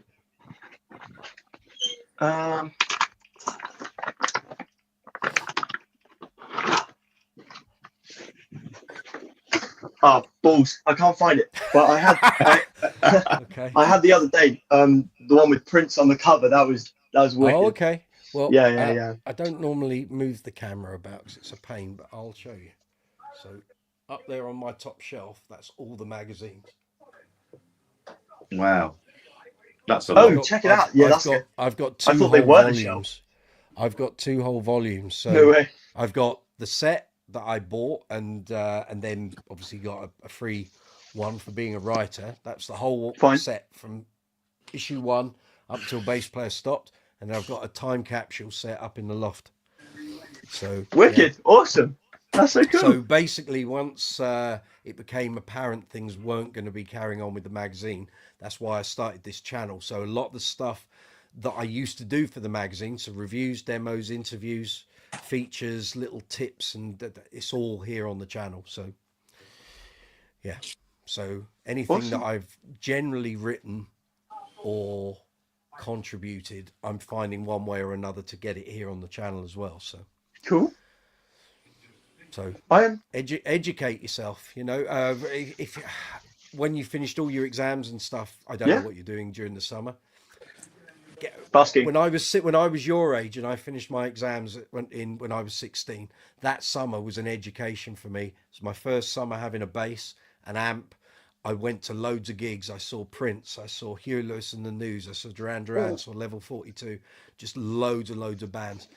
That's, now is the time in your life where you can soak all this stuff up like a sponge. Because once you get near your 20s and you got to pay to live, true. You may lose the love of doing it. A lot of us don't, but some do. So while you're young and you can do it, because it will sit with you for the rest of your life. It's why I want to start busking, really. And I'm doing a pub gig in a few weeks with some of my bandmates. It's a good little unit we got, actually. So we got pianists, we got trumpet, 2 sax players. I play upright and electric, and a drummer. Okay. Which is cool, yeah. But yeah, this is why I want to ask you, because I'm thinking of getting a battery powered amp. Okay. Which I know is nothing compared to, one that you actually plug in, but in terms of convenience busking around, do you have any recommendations? Again, I've never gone down the busking route, but there are, I think Roland do one. Roland did a Cube, but it's only about 10 or 20 watts. It's a tiny little thing. It eats batteries, because I owned one briefly. I was touring with a 400-piece choir in France. Wow. And they needed us to do a gig on the Paris boats, and I bought one for that. And on battery power, they only last about half an hour, and they take about, can't remember whether it's 6 or 8 pp2s. Yeah. That's a joke. You have not sold that. No, no. One of the other options, but it's going to be quite expensive, is a Phil Jones bass, which has the USB. We were talking about this before, Gareth. I think you might have mentioned it on a live chat previously. There's a Phil Jones bass combo, that allows you to charge. I think wasn't it USB? I'm sure. Yeah, you had to have like a power bank and that charge it up. Yeah, that's an amp. Yeah. Combo. So you made it sound like it was a bass that you charged. So no. Well, there are basses that have. Warwick did active basses that charge via a charging point on the back. Yeah. But yeah, best thing is Google. If you definitely in all these things, Google is your friend, unless like one of us has done this, because busking for a lot of us doesn't tend to happen because there's so many hoops you've got to jump through. Yeah, very true. And pub gig is better. Pub gigs are better, but the problem you've got is you're 16. So until you hit 18, legally you shouldn't be in there. So I would suggest to you, again, use this summer, get your playing together, lots of listening, find things you like, start progressing, and then when you hit 18, you are ready to go in and do pub gigs. Yeah, definitely. Cool. I like that. So while you've got the time to really get your playing together and learn how to be a bass player, do that. It's not wasting time, because again, you'll never have this time in your life where you're at an age where you live at home with your parents.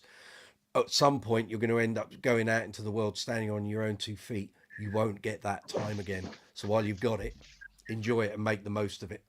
And like I say, once you get to 18, you may still live at home, but at least then you are legally allowed to be in the pubs and you can be there earning money. What? So brave new world. Brave new world. Yeah, absolutely.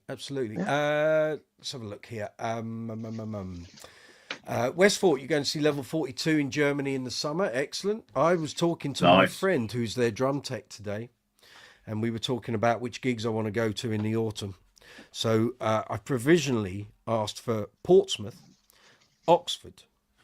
I want to go Aylesbury and Watford, but I can't because I'm gigging. They're Saturdays and I'm gigging. And possibly the Albert Hall, but we'll see nearer the time. So maybe we'll have a Brooks's Bass Corner get-together, because I know a load of the people on here will be going to some of those gigs. Gareth Harrison, Roland Cube or Pig Nose is the other battery-powered Pig Nose, yeah. Thing. There is a new one which is quite cheap actually on Toman. It's a Harley Benton one. Okay. And it's about £33. Sorry. If you go to Toman, Toman is the website. Thomann. Got it. Yeah. I'm just writing it down. Sorry. Yeah, and it's a Harley Benton. Can't remember the name afterwards, but it's 4 bass. Okay. About 20 watt, I think. 20 watts. It uses a few batteries or actually mains. So, yeah. Would it be possible to hire somebody to sit on a bike and like pedal? Jamster, it's called. So like That's power. the Dark Ages. You're thinking of the Dark Yeah. Ages.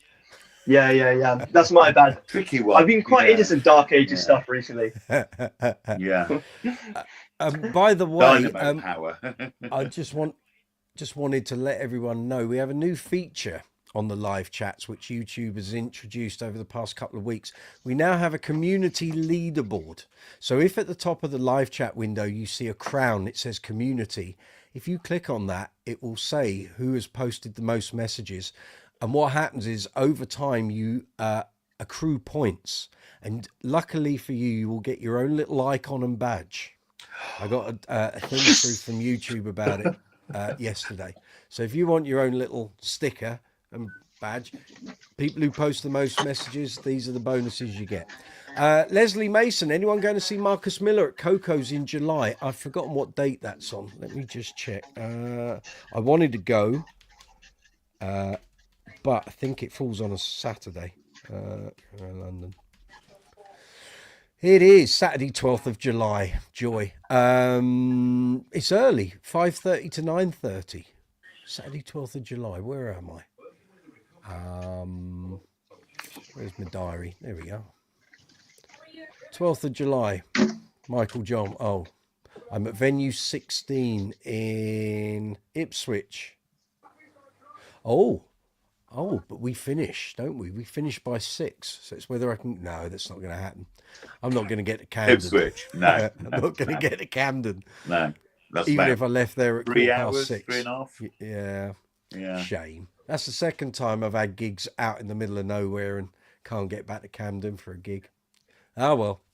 Well, if you're going, Leslie, enjoy. Marcus is a personal friend. Interviewed him a number of times. Went to see him. Now, when was that? November 23, when he was last at Festival Hall. So if you're going, enjoy. Say hello for me.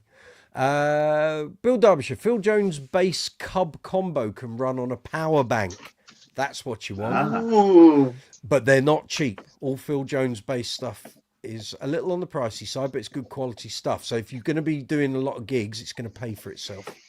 And it's probably going to be rarer because the Phil Jones company has now died, hasn't it? In fact, hold on a minute. Bass Direct were selling Phil Jones stuff slightly cheaper. Let me just... Bass Direct. Yeah, in Warwick. There we go. Phil Jones bass sale. Hurry while stocks last. Let's see if they've got a cub on. Hurry! I gotta go. Quick, run. Hang on. It's his company. He's just trying to sell it. Quite possibly. Sadly, his business partners sold the company from under his feet. Yeah, you're looking at about, well, it depends what you want. There's a Cub 2, which is 475. And there's a Cub Pro, which is 649. But they do get pre-owned ones come in. So, okay. Yeah, second-hand is the way to go, I think. I think so. But again, Phil Jones based stuff tends to be, it's not huge selling. So you could end up waiting a long time to see a second-hand one come up. But again, if you're going to use it for gigs and you're going to earn money, then the amp's going to pay for itself anyway in the long run. So it's what works for you. And once you've got it for life. So yeah, true. As long as it doesn't blow up. Westfort, you're going to try and get your King bass signed. Best of luck with that. Good luck. It used to be very easy to get access to Mark. It's not since COVID because Mark got COVID very early on. And he's very careful now about meeting people at gigs. I hope for your sake you get it, but I can't guarantee it for you, sadly. I would say the easiest way of doing it, because I did it with Victor Woodson, is take the actual rear plate off of it. Yes. Yeah. Yeah. Get it signed. You don't want to be carrying your bass around inside. Leslie Mason, July 12th. They have a rave on that night. Okay, that's why it's finishing at 9:30. Gareth Harrison might go up in price with recent goings on.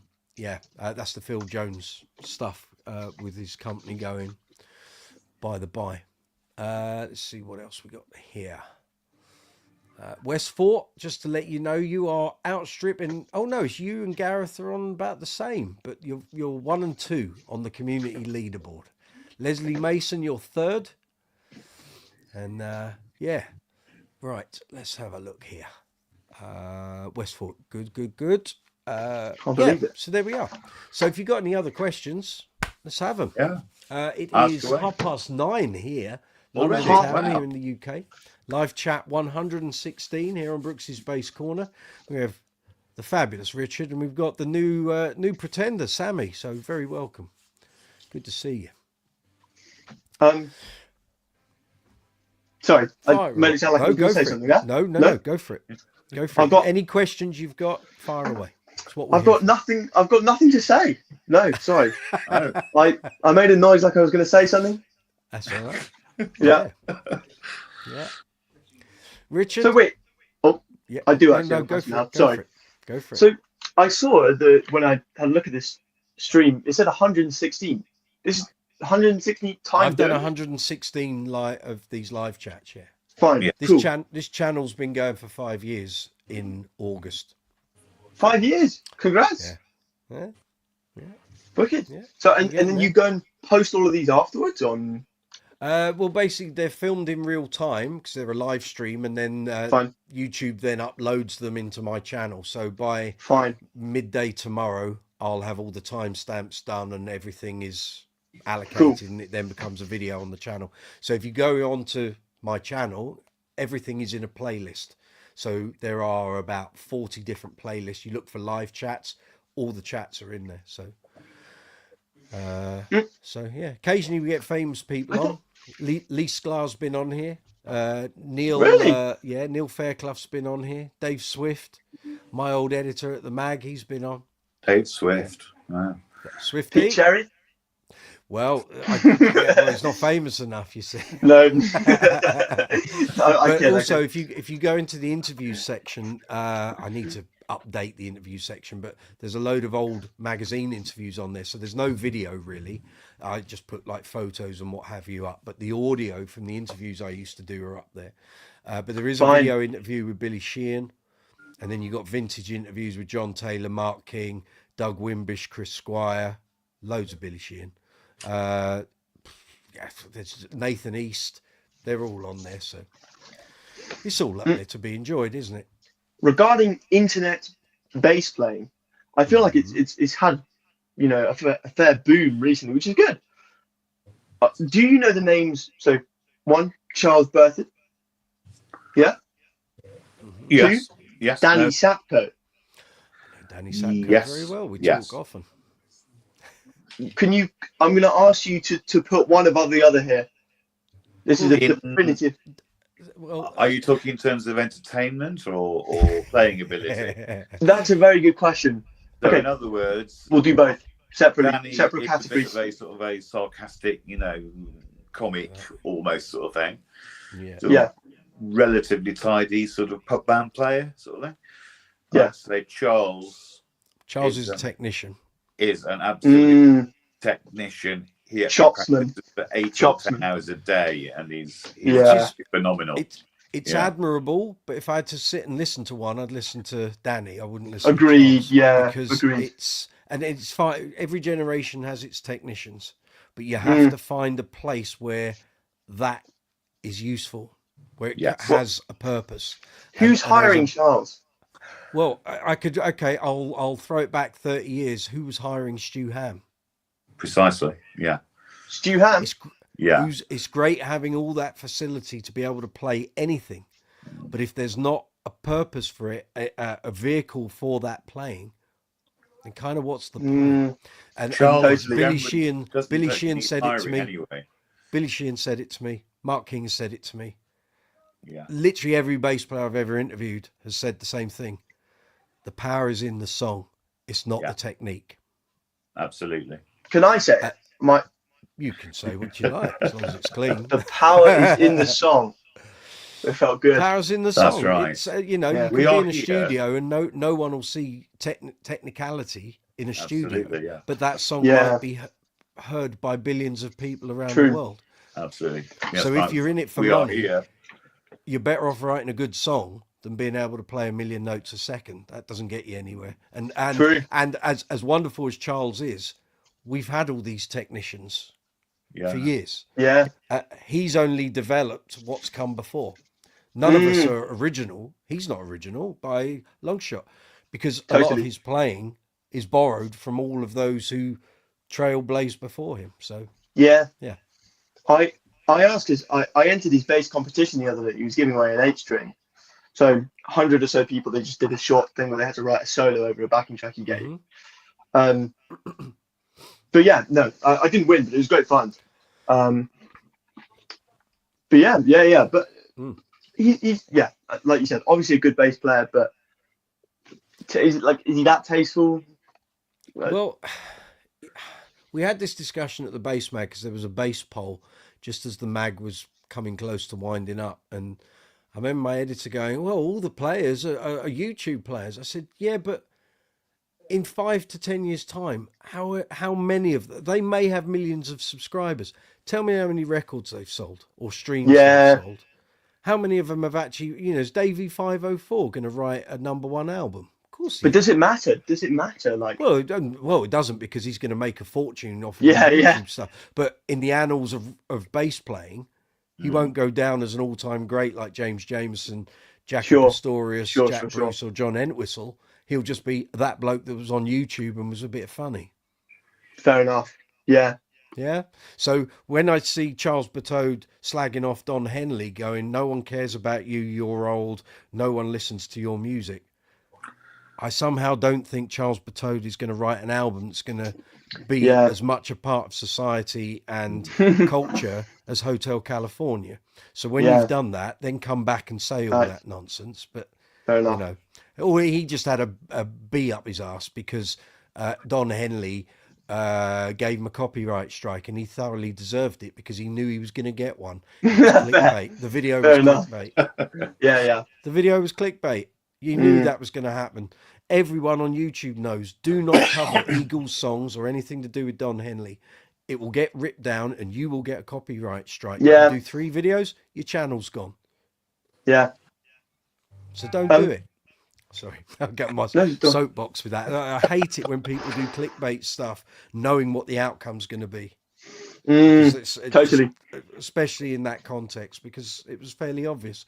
We got a load of messages here. Gareth, any tips on improvising BVs? Yes, and playing at the same time. Yeah, I'll come back to that. Leslie, that was my next question. Would love to be a singing bass player. Get ready for some practice, my boy. But struggle. Any tips? Yes, I'll come back to all this. Gareth, not a fan of the virtuoso bassist. There's only so much fret wanking I can listen to. Quite right.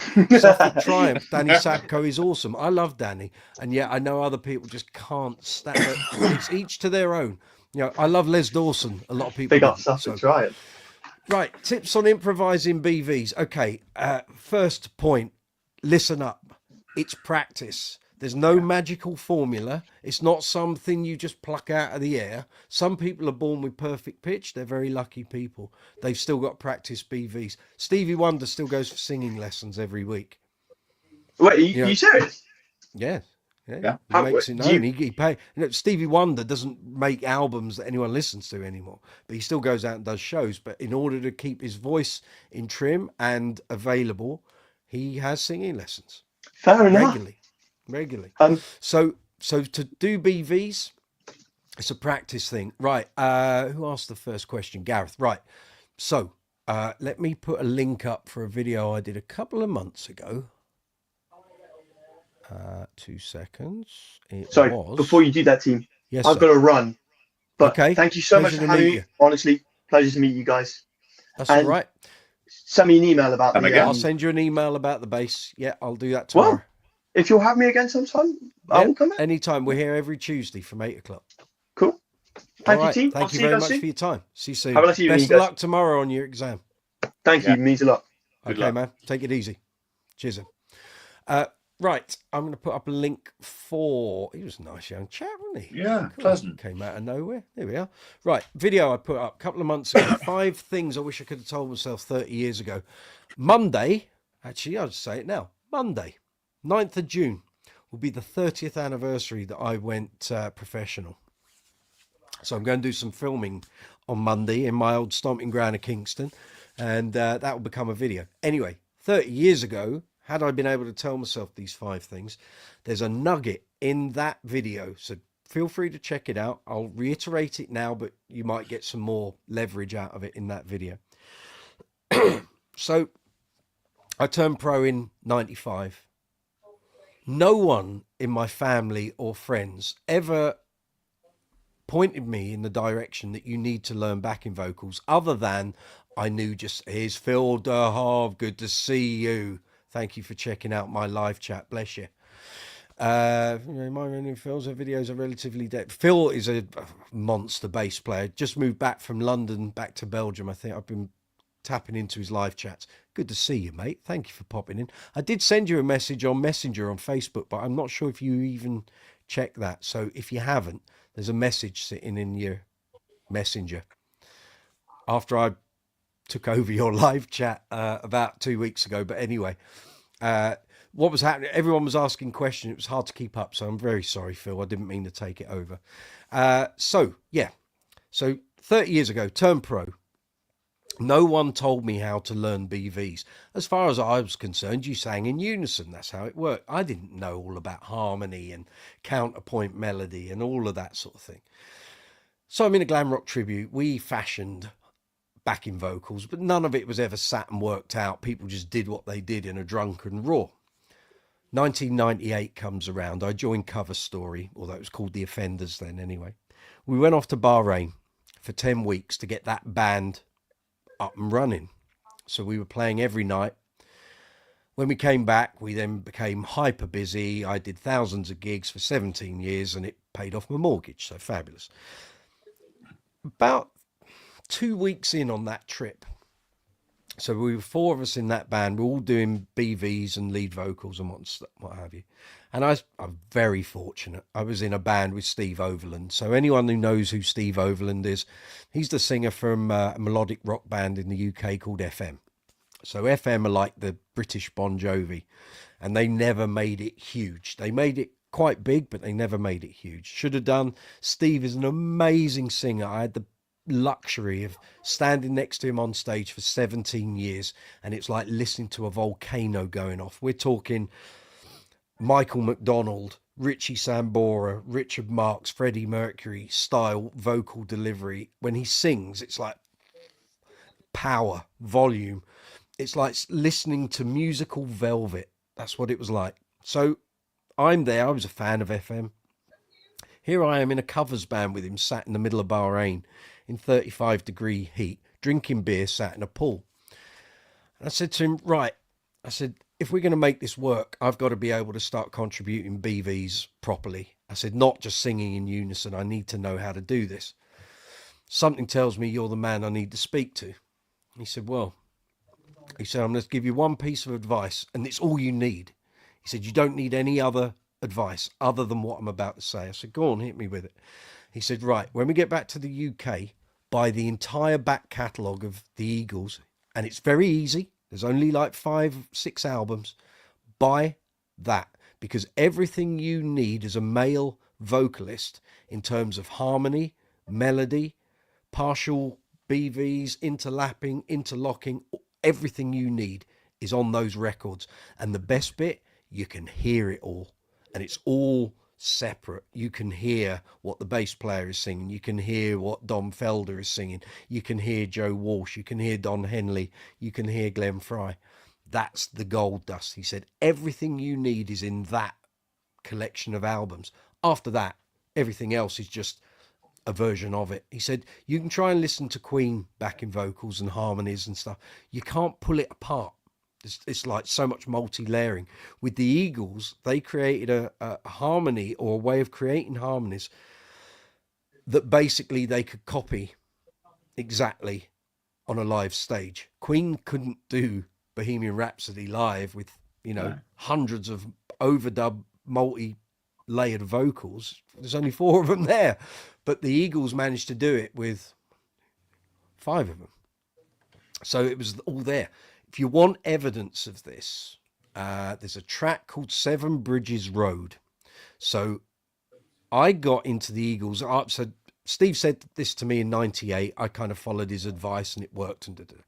I didn't get the Eagles bug until the History of the Eagles film came out. So I didn't know the full backstory of the Eagles. I just knew the songs.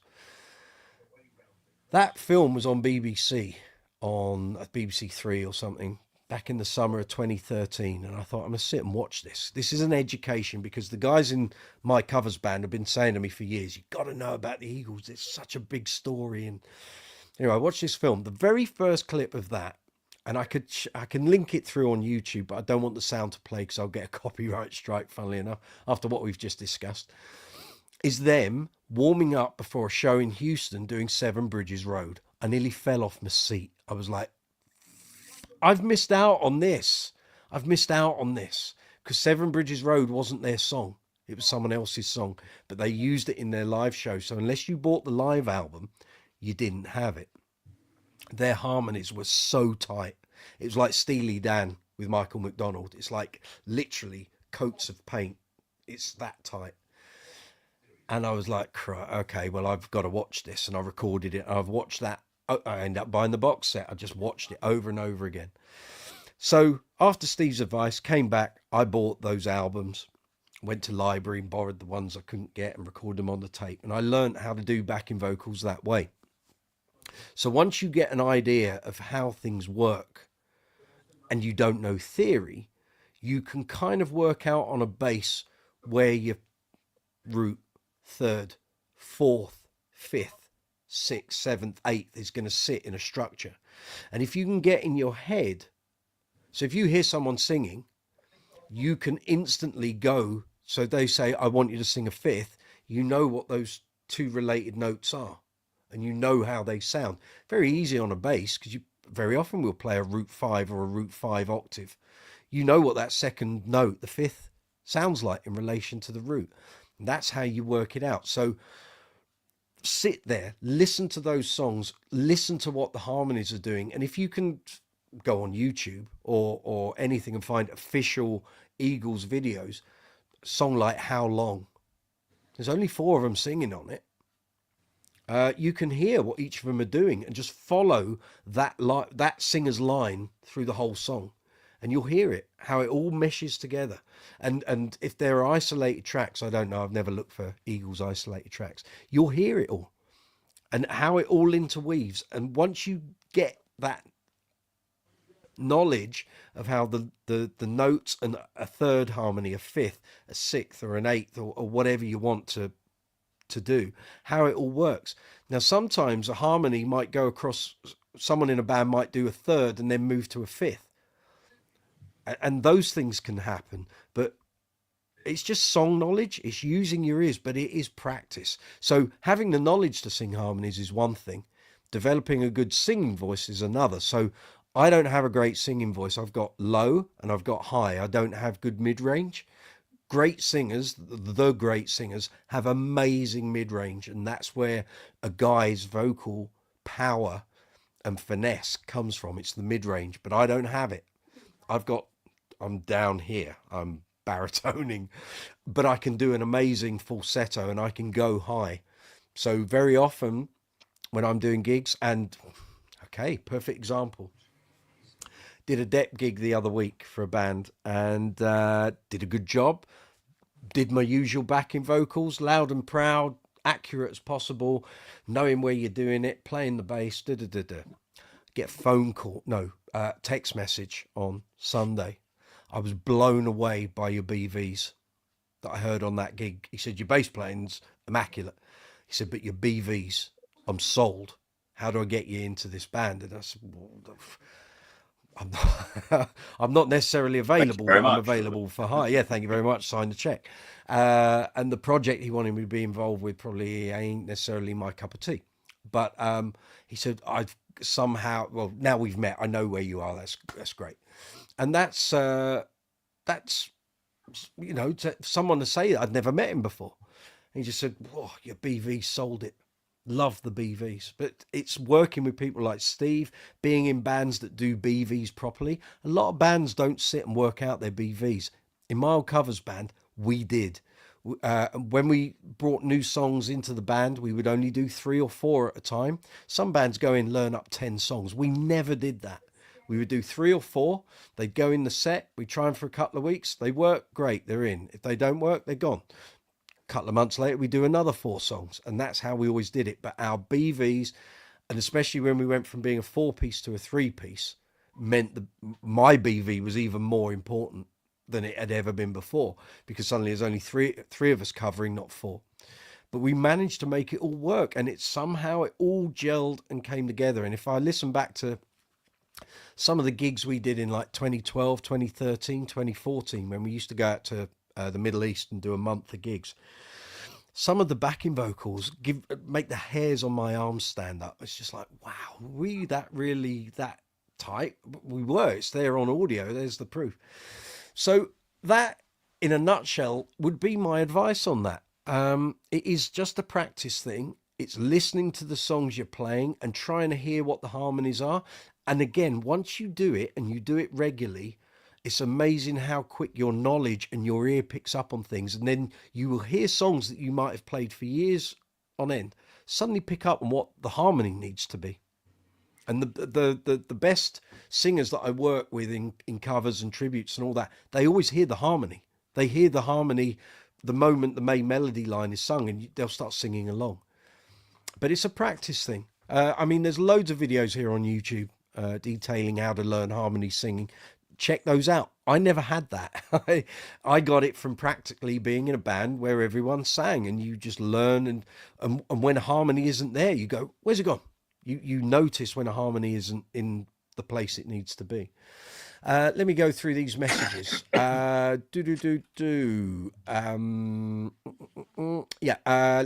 Mason, that was the next question. Would love to be a singing bass player. Okay, if you want to be a lead singing bass player, you have to have a vocation for doing it.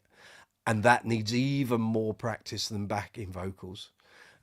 Singing lead and playing bass, 2 separate rhythms most of the time. Sometimes you're lucky and it's fine. Other times it's contrapuntal. So one thing's going off at a certain rhythm and the other thing's doing the other. And can you divide, well, Mark King says this, can you divide your brain into 2 separate halves and do it independently? So for Mark, I know he said it sat in front of me, learn the bass line so you don't even have to think about playing it. You're going on muscle memory, ear, feel. Then you can give your brain to learning the vocal line, all the little inflections and nuances you might have in a vocal line. But you need to be able to play the bass line on complete autopilot. And if you come out of autopilot, what then happens? And we've all been on it on gigs. You're playing away, suddenly something will happen, you'll come out of autopilot and it's like, been there, Rich? Where am I? Yeah, exactly. Oh, yeah. What note? What song are we in? Yeah. You don't know. Yeah. So those things. So singing bass player, if you naturally have gone into that realm, great, good for you. Just, it's a practice thing. But you've got to want to do it. I used to do a bit of lead, but it was just to spread the load. When there was 3 of us in the band, spreading the load, so it wasn't just all the lead singing was on 2 guys. But yeah, so that's Mark King's advice. Learn the bass line until you don't even have to think about it. It just plays itself, and then you can learn the vocal line. Westford, Danny is a beast. I'm sure he is. Suffolk Triumph, the money is made at the top of the neck. Absolutely, I've said this a million times. So now we're on to Phil's messages. Only recently came across Emmeline Fougere, mind-bending fills. Her videos are relatively dense in terms of fills, but they're the classic YouTube showcase type that sort of demands that. Cool. Leslie Mason, Stuart Copeland said Sting had to work really hard on his singing. Well, again, there's a man who started out being a bass player at the back, and in a 3-piece band like the Police, he was going to have to work twice as hard as the others. Let's be fair, the Police didn't have great harmonies. They only really had good harmonies on that final tour in '83 when they had Tessa Niles and the 2 black women who were in the Bring on the Night film on the Dream of the Blue Turtles. That's when their harmonies were really good. But the rest of, Andy Summers' harmonies ain't great. Stuart Copeland, he actually talks really. Yeah, he talks his vocal. Sings sort of thing. But that's kind of, and the daft thing is, the Police's stuff would have benefited from extra BVs. But having said that, no one was going to be able to sing above Sting in terms of range, because he's got a hell of a range. So it's like, well, where would you put the other two? So maybe for the best, they didn't in general have a lot of harmonies and BVs. Phil, I will check your message. Thank you. I did not see it. That's okay. Very happy to see you on the stream. Thank you for the shout out. That's all right. Check out Phil's page. It's fabulous. He set it up long time ago, but he's got back into it. And there's some very lovely bass playing on there. So check out Phil de Hove from Belgium. Gareth Harrison. Oh, feel free to hang around, Phil. God, Lord knows I took over your live chat 2 weeks ago. So if you want to come and do the same on here, feel free. We're here till 11 o'clock. So we've got another hour and 5 minutes going. It's Brooks's Bass Corner, live chat 116. It's 5 to 10 here in London town, here in the UK. Talking bass guitars, bass effects, bass amps, bass strings, accessories, anything to do with bass. Great bass players, bands with great bass players in. If your gear's giving you grief, trying to set up a pedal board, trying to learn BVs for the first time, trying to learn how to harmonize, come on in. Ask if I can help or advise. That's what I'm here for. If I don't know the answer, Rich doesn't know the answer, we open it up to the floor. And we get some fine people here on Brooks's Bass Corner. The likes of Lee Sklar, Neil Fairclough from Queen, Dave Swift from Jules Holland's band. We get these sort of people occasionally. It happens. Gareth Harrison, we play Teach Your Children by Crosby, Stills and Nash. Now there's harmonies, and I want to contribute more to the vocals. Well, there you go. But it's entirely practice, Gareth. If you practice it, it will happen.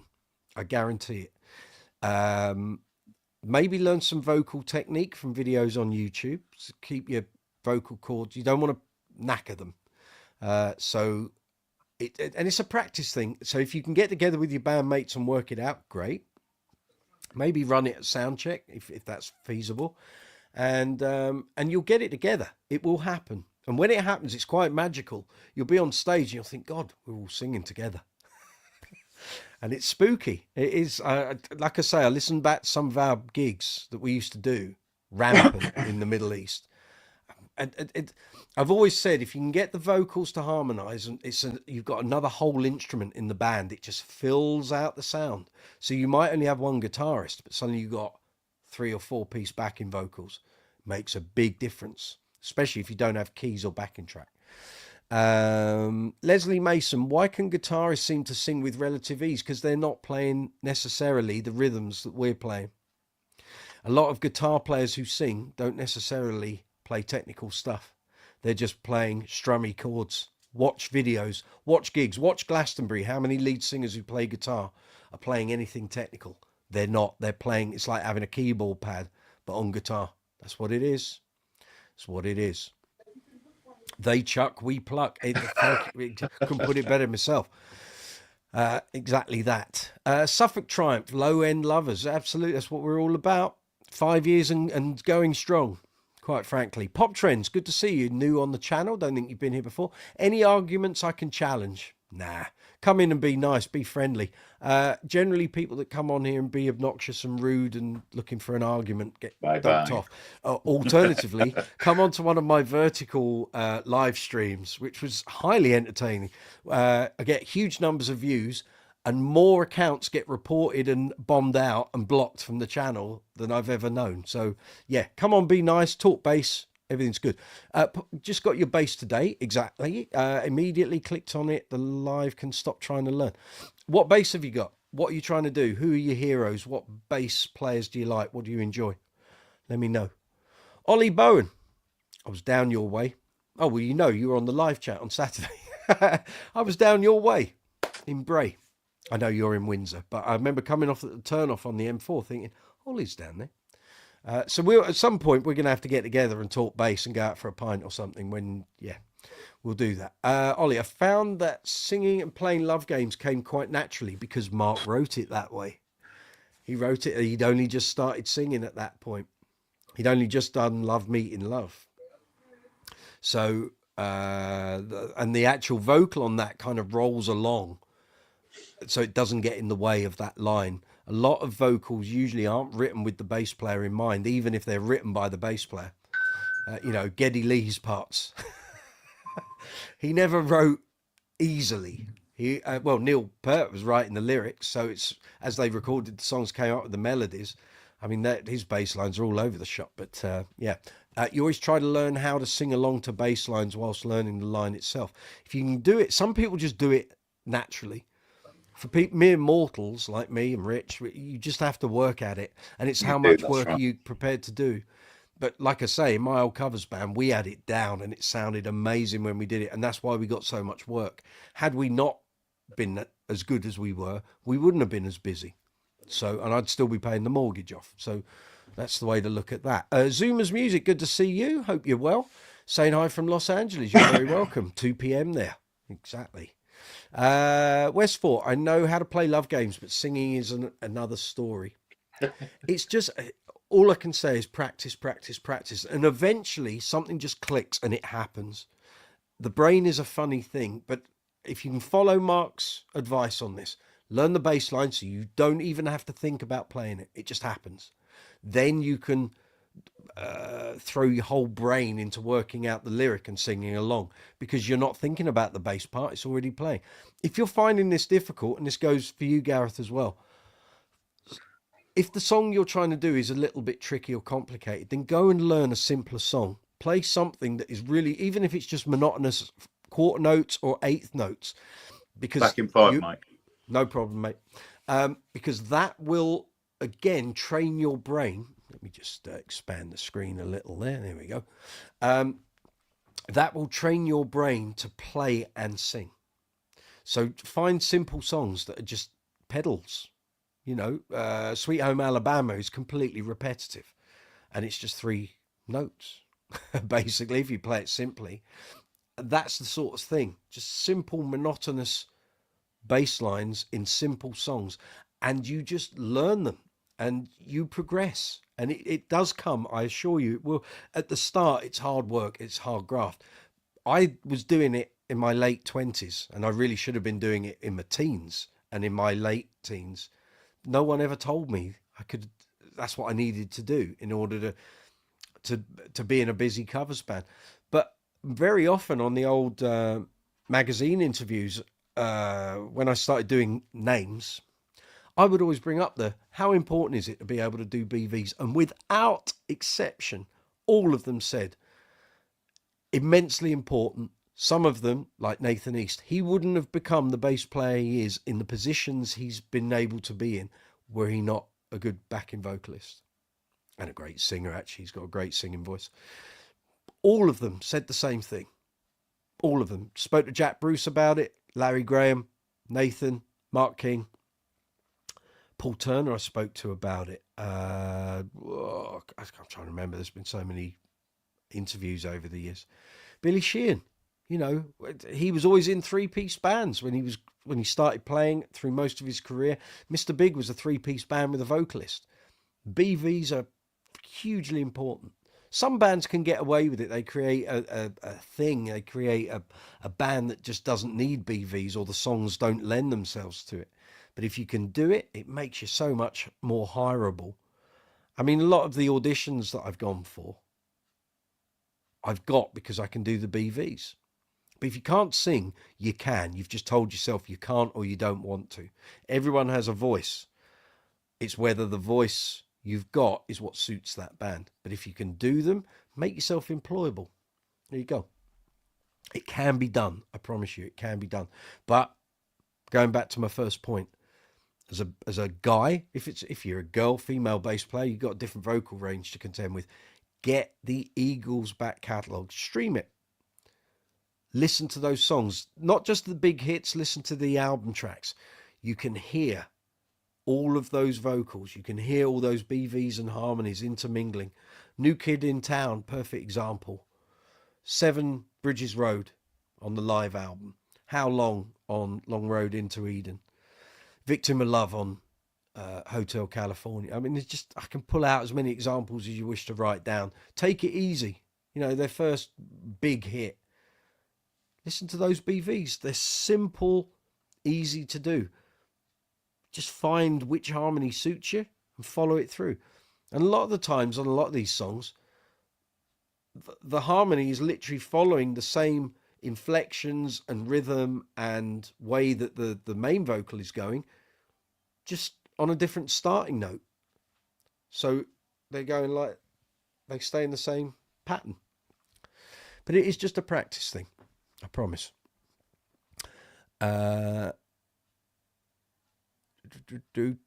Pink Bass Man, good to see you. Hello, I'm swamped today, so just a passing cheers. That's all right. That's all right. Good to see you. I hope everything's well. We will talk once a week. Well, actually, we'll talk this week because I've got a couple of days where things aren't too frantic. Westford, I know how to yodel, but not yodel and play bass at the same time. Forget the yodeling. Red Viking 89. Hey, bro. Put teeth in. Don't buy teeth from catalogs, kids. Hey, bro. How are you? I'm good. How are you? I don't know if you've been here on the channel before, but if you're new, welcome. It's good to see you. Phil, I'm not as well versed in history and trivia as you might. That's all right. That's what I'm here for. Because when I die, at least there's a record of it all on here. Your takeover was more than welcome. My stream is more of an axe on the lat, live transcribing, practicing type of thing. Exactly. And it was fabulous for being that. But people were asking questions and I thought, well, I know the answer. So rather than you say you didn't know and no one knew, I thought, well, I know the answer. So I'll put it in and people can make of it what they will. So when you look at my message on Messenger, I was trying to explain to you what I was trying to explain on that live chat in how to get your live chats motoring, to get more views, to be seen by more people, because your numbers seemed a little low. And I thought, no, I know how to make this work. So I'm quite fortunate that I've done a lot of these live chats and kind of we've built a really fabulous community. So some of the people that come on the live chats come to my gigs. How about that? So it was just a case of that. So when you read my message, I'm not going to teach you to suck onions, but I can give you some pointers in how to sort of make your channel and your live chats progress a little. If you want me to help, if you don't, it's cool. It's just, I've got some things I can impart to you and it might help you sort of get your live chat snowballing. Leslie Mason, not a big fan of pedals. Okay, that's fine. But I bought Nathan East's NE1. Oh, they're going back a bit. I think they were mid to late 90s they came out. Used on Easy Lover, discontinued. Yeah, it's a good investment. I'll bring Rich back there. I can see him there. Oh, no, I think you should. Ah, yes, it needs that, doesn't it? Discontinued. Is it a good investment? Not as an investment, no. I wouldn't say they've ever become hugely collectible. It was basically replicating the... I'm not sure if it's replicating the EQ in his original Signature series, but they developed that for him in studios, so that whether he was playing live or in a studio, he had the same tone. I think he was finding inconsistencies when he was going between different gigs and different situations that he couldn't have a consistent tone. But if you've bought it in the hope it's going to be worth a lot, no, they're worth what they're worth. But in terms of a bit of kit, probably a very good investment. Give you some great bass tone. I mean, who doesn't enjoy a bit of Nathan East, frankly? Red Viking, hold on, it's all gone mental there. You used to play bass songs, okay? What bass songs can learn you better to play, like Elton John, Rocket Man? Yeah, all of the Elton John stuff is great. The only thing is Dee Murray's bass lines on the earlier albums are busy. So although he did BVs, and actually, if you want a good point regarding Elton John, look at Bob Birch, who was in his band for about 25 years. Amazing bass player. Unfortunately, he committed suicide, and I'm still not sure why. I think there might have been some financial issues. But he was an amazing player. Always used 5-string Stingrays, and he was always right next to the piano. Because I think that's the way Elton John likes having his bass players. His piano playing and the bass kind of go together. But yeah, worth listening to, because Bob Birch's BVs. There's a live CD from New York, Madison Square Garden, around about 2001, 2002. So Elton John's doing a lot of it, and then he has guest singers. So Bryan Adams comes on, Mary J. Blige comes on, a few other people. And the BVs on that, although it's not just the bass player, it's the drummer, percussion player. Everyone does BVs in Elton John's band, but really good, worth listening to. Leslie Mason just started trying Walking on the Moon. Okay, that's a good line. That's a perfect example of learning a relatively simple bass line and then adding the vocal over the top. So again, once you can get that happening on autopilot, the vocal should be not too bad. The only problem is high pitch, but if you can hit those notes without a nutcracker, good luck with that. Phil, what broke the seal for me in terms of playing and singing? Start with small bites. Best thing. Play the bass line while counting the quarter notes out loud. Okay. Then eights and the upbeat eights. Okay, yeah, all of that's perfectly acceptable. Yeah. I think when I first started doing it after I'd spoken to Steve and that band was together. See, we had 10 weeks of getting that band ship shape. It really was a sink or swim. You either did it or I wasn't going to be of much use to that band. So I just got it together, really. And we rehearsed. When we first got out there, I'd say the first 4 or 5 weeks, we rehearsed literally every day because we had an empty club. So we could rehearse, get new tunes, get it all together. And then after about 6 weeks, it was like, well, we only need to rehearse like twice a week. And that was fine. That's what it needed. And then when we came back to London, I think we did a rehearsal about 6 months afterwards to get some new songs in. And by that point, all the BVs were happening. And then, so we were a 4-piece band. And then one of the members decided he didn't want to do gigs on Sundays because he had a regular gig elsewhere. So the 3 of us went, well, we could still go out and play. Bass, drums and guitar, 3 vocals, let's go and do it. So we did. And again, that taught me the importance of my high harmony in relation to the other 2 guys. So, it all came together, really. Easton, do you play guitar? I don't, for my sins. I'm bass. Rich is bass. We're all bass, should be on here. A lot of bass players play guitar as well. I don't. Meant to learn long ago and didn't get off my arse and do it. And now I'm 53 and I'm probably still not going to do it. Pink Bass Man, Bass Chat. Yeah. Westfort. I love also the Ox basses and singing. Ox bass. Not talking Entwistle, are you? Entwistle's teeth in. Entwistle's bass playing is fabulous. Entwistle's singing, forget it. Actually, thinking about him, yeah. Do you ever find that when he's playing his sort of offshoot sort of, solos and things, that he's playing a billion notes, hoping that one might actually fit? Well, as he always said, I am a bass guitarist. I'm lead bass. He never wanted to be the guy at the back. He just did what he wanted to do. Yeah. And no, to be fair, no one in that band was going to tell him otherwise. No. And even for Roger Daltrey being a cantankerous old sod now, he's always been a cantankerous old sod. He probably would be the only person that would have a fight with John Entwistle and probably win. I don't think Pete Townsend could be as nasty as Roger Daltrey in a fight. Roger Daltrey's got that wiry nature.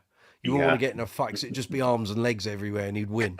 But John Entwistle was a good deal taller, so he's even more wiry. But no, Entwistle always said, I do what I do, and the band is better or worse because of it. That's, he was more like the guitarist than Townsend. Townsend was holding down the bottom end most of the time. And then you've got the racket from old Nutty Nelly at the back. And when you look at it, it's a band that should never really have happened, should never have got out of pubs. Really. Yeah. Really. But then you end up with this legendary band with an amazing bass player. I'm still not convinced that Keith Moon was all that. Townsend, I've never been convinced by him either, but Daltrey was a fine vocalist and a great frontman. So, and they had their moments. Good Lord, who's still going in their 80s. So there we are. Pink Bass Man, you're off to charting. Cheers all. Take it easy. I'll speak to you in the week.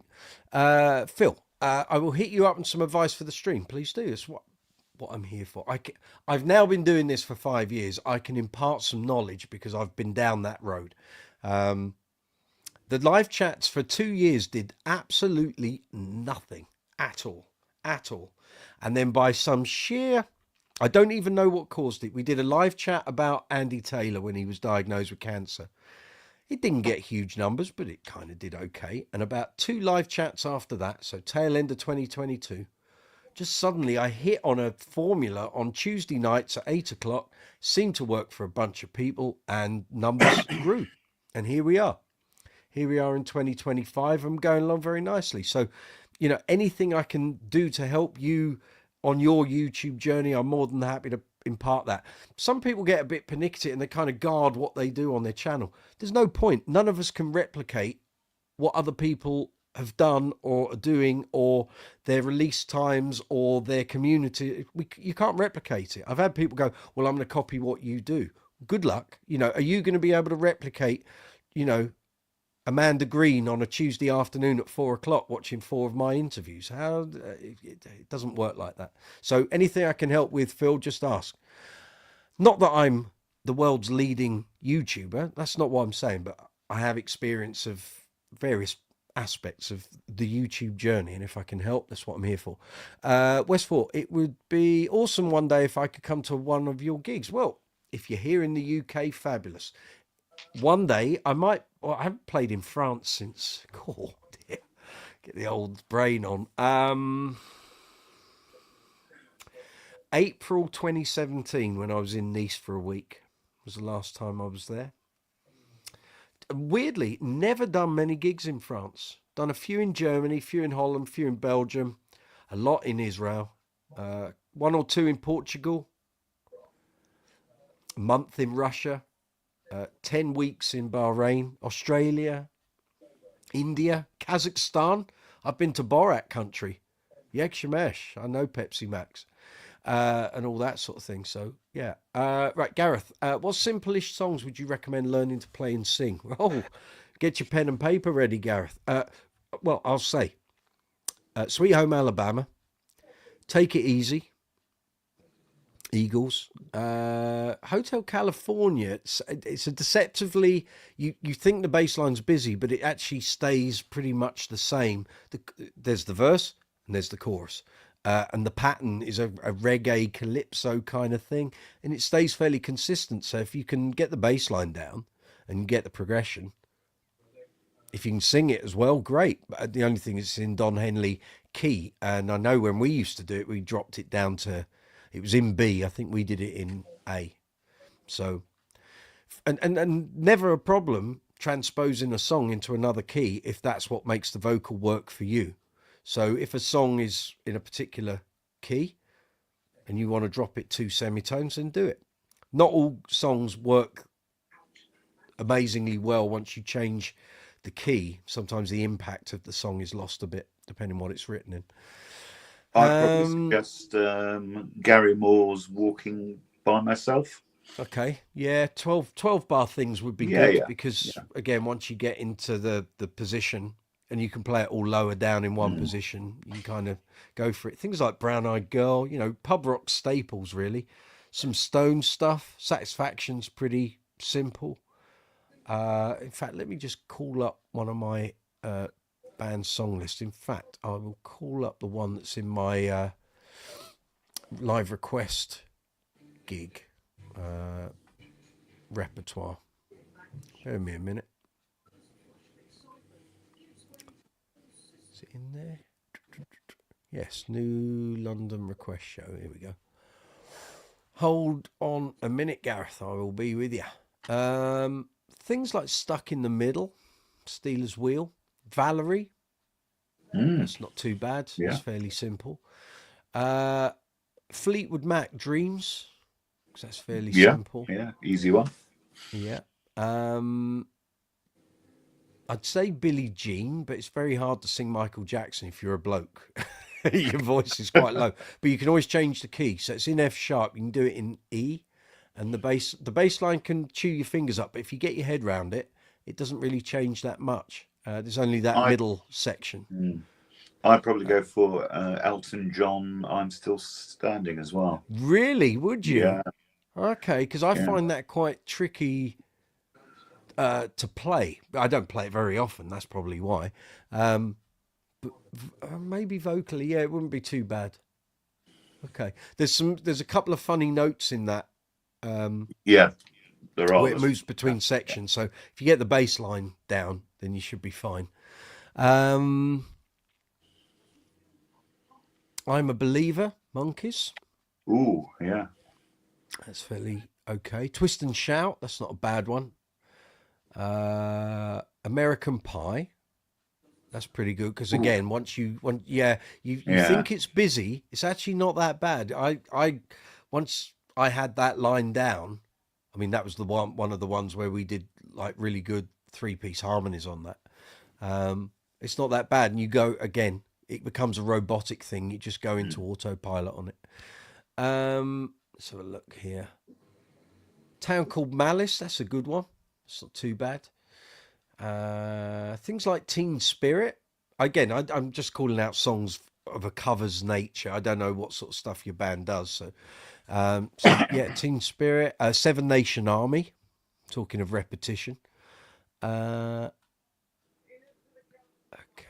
Teenage Dirtbag. That's pretty good. It's not too bad. Things like Soul Man. Going back into some soul stuff. Uptight, Stevie Wonder. Superstition as well. Faith, George Michael. That's not a bad one to play. It's not a hard line at all.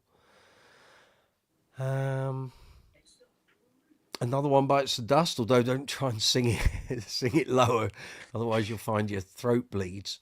Things like 500 Miles. Yeah. Dancing in the Street, Martha and the Vandellas. Walking on Sunshine. Hi-Ho Silver Lining. Doesn't take a lot of thought. Saw Her Standing There. Now that one's hard. Yes, because it's going at a hell of a pace, and it's not a standard sort of 12-bar-y thing. Sweet Caroline, not a tricky one. Easy enough. Things like Jailhouse Rock, Hard Day's Night. I won't say Day Tripper because that's tough. That one. Yeah. Spirit in the Sky as well. Yeah, Brick in the Wall, Pink Floyd. That's not too bad. Long Train Running, Doobie Brothers. I think you were asking about reggae a while back. No Woman, No Cry. And also actually quite a lot Bob Marley. Three Little Birds. Could You Be Loved? All of those things. Although Could You Be Loved sometimes it moves a bit. So you need to get... That might be one where you got two rhythms. Give it a go. Whiskey in the Jar. That's probably not a bad thing. Highway to Hell, although that's a hell of a song to sing. You might need to change the tuning on that one. Honky Tonk Women, I used to sing that. Dancing in the Moonlight, Top Loader. And one that's very simple. Dance the Night Away, Mavericks. Yeah. Very simple bass line and not too hard to sing. Yeah, there's a bunch there. Red Red Wine, UB40. It's not too bad.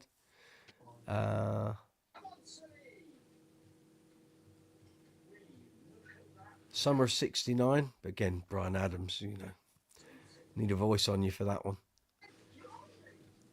Anyway, let that be some suggestions. See how you get on with that little lot. Westport just got my hand on a TC Flashback 2. Ooh, got Flashback. Toys. Yeah. I think that's a delay, isn't it? Yeah. Flashback 2.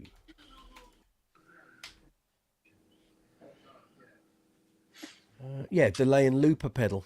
Oh, very nice. Well, yes, Toys indeed. Report back once you've used it. Ollie, I learned how to sing and play by reading the subtitles out loud once on TV whilst playing bass. Yeah. That'll do it. That'll do it. It's separating your brain. That's what all of this points to. You're expanding your pedal board. Excellent. Long may it continue. Actually, talking pedals, did you ever try yet, Mike? Did you try the new TC multiple print one, the no. TC plethora? I've never owned any TC pedals. I very nearly did, but no, never had any. And if ever anything TC came into the mag, someone else got it for some reason. I never came my way, sadly. Did you have one? Yes. Okay, and how was it? Absolutely brilliant. Still got it? I have, yes. Do you use it? Yeah, I use it for this is their multi-effects, is it? It's actually multi, all in, of course, one actual box. Oh, okay. Yeah. Normal actual, pedal sort of thing. Okay. And I use it for the Octaver. Is, of course, great. I use the Mark King Sweet Minger sound for the Vortex Flanger. Yeah. We like his little video. Wooten's Ghost Chorus. Yeah. So okay. Yeah, I'd never. It's never been something that's been in a shop and suddenly gone, oh, I need to try that. Because for years I didn't really use pedals. It wasn't until I came out of lockdown I was doing Uncle Funk. It's like, right. And the channel, and I suddenly thought, well, you've got to embrace it now. So, and that's what's led to the 50 pedal collection. 50. It was never that big before. Yeah. It's up to 50 pedals. Papa Squat, I think you're new here. Don't remember seeing you here on the channel before, but you're very welcome. You guys ever take that bass any lower than E standard? No. Yeah. So, in my old covers band... once, yeah. Okay. In my old covers band, we used to tune the semitone down. All right, okay. All the time to make it easier on the singers' voices. When we were in Bahrain, it was so hot and dry. Nothing to do... Oh, I'll let you do. Yeah. I'll carry on talking to the public. Nothing to do with the amount of beer they were drinking, of course. But because we were doing 6 nights a week for 10 weeks... they wanted to make it easier on the old Hobsons, right? Okay. Yeah. So I understood it, but it just meant some of my basses didn't take that keenly to it. Yeah. Some basses were okay, some weren't. Now, had I had the Digitech Drop or the EHX Pitchfork 25, 26, 27 years ago, my life would have been much simpler, and it would have been a lot easier to take any bass I wanted on any gig, and it would have been fine. Yeah. Instead, you take a bass, tune it semitone down, it'd be like, Fender Marcus Jazz did not like it. Yeah. Any of my Fenders didn't particularly like it. The Kubicki didn't like it. Kubicki's a medium scale anyway, and you then suddenly drop it. It's like, no, that's not going to happen. So it does happen. Sometimes you might tune an E string to a D. Obviously, we have hip shots as well. Kubickis have their proprietary string extender. But yeah, you can do. You don't have to. I tend not to use 5 strings that much. I've got a few here. If I need them, I use them, but generally I'm a 4-string player. So if something, and now with the Digitech Drop, I don't need to detune. It's all done on the pedal, which works fine for me. I have to say, it's been a game changer, that thing. Doesn't work so great after about 3 or 4 frets. You start to lose tonal integrity and top end. But for 1, 2, 3 semitones, love it. And I've had loads of people replying to my my video that I did, saying that, oh no, it doesn't do that. It's up to you, but I can only go on the basses I've used with it and the gear I've used with it and the gigs I've played on that I've used it. And I'm fine with it. But some people go, oh, it doesn't work with my bass. Well, that's your problem. It's not my issue. I just did the video and put it up, you know. Westfort, good technique, Ollie. Very good. That's good. I only do backing vocals when I play. You mean you only practice them when you're having to play? In which case, you need to be practicing more. Hit the road jack. Yep, that's a good one to learn for Gareth. TC electronic pedals are really beautiful. Can be, yeah. Can't say I'd ever take one out on a date though. You know, it's not as eye catching. You know, I wouldn't have one on my arm. You know. Bill Clements, good to see you. Welcome. Leslie Mason, 5-string or 4-string looks too inexperienced me. That most people use the B as a thumb rest. Yes, that has been mentioned. I do have a hip shot drop D. Okay. Yeah. I use what I need to use on any given job. So some gigs, I've had people say, do not bring a 5-string. We don't want 5-string. You've got to use a 4. And I've had other things where people have said, you've got to have a 5-string. We don't want 4s. So if you want to be a working bass player, you have to cover all of these situations. Now, some guys will only play a 5-string. They won't play a 4. But what I don't get, and I've said it here on live chats before, is if Led Zeppelin came knocking at your door and said, we're reforming, we want you to be the bass player, and we're playing at, you know, Wembley Stadium next week, you're playing this bass and it's a 4-string precision. Are you going to turn it down? Of course you're not. And you're not going to stand there and say to Robert Plant, but I can only play with a 5-string. You're not going to say it, are you? It's a pampered thing. Nonsense. Get your privilege. If you want to use a 5 on everything else, you go for it. That's fine. But, you know, to stand there and make sweeping statements like, I can't possibly play anything than a 5-string.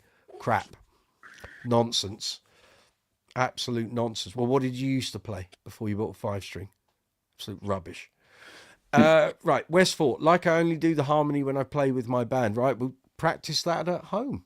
That at home, and never stop practicing it. I do it often. I might be out walking the dogs. I'll have music in my ears, and I'll be singing the harmonies away on stuff. I used to do it on the drive to and from the gigs.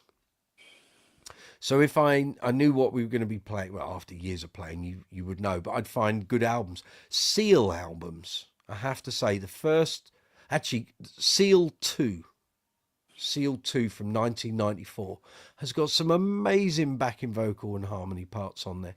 That album taught me a lot within a space of about 2 months. I had it on relentlessly in the car, listened to it on the way to gig, on the way home, and I'd sing along with the harmony parts. Really good. Really, really good. But these are the things, you've got to find albums where there are good harmonies. You know, like Bad Company. There's very, very little harmonies on there. Paul Rodgers stuff generally doesn't have a lot of harmonies. But then again, it is Paul Rodgers. So, you know, I'll happily just listen to him sing. I don't want to listen to anyone else. That would be quite perfect in my world. You know, Toto, great harmonies, all worked out. It's just, it's good doing your research. I've said this to young bass players many a time here on live chats. Do your research. Go back. There's so much stuff in the past 70 odd years. Go and listen to it. Find things. Read magazine. Hard to read magazine articles. There's no magazines anymore.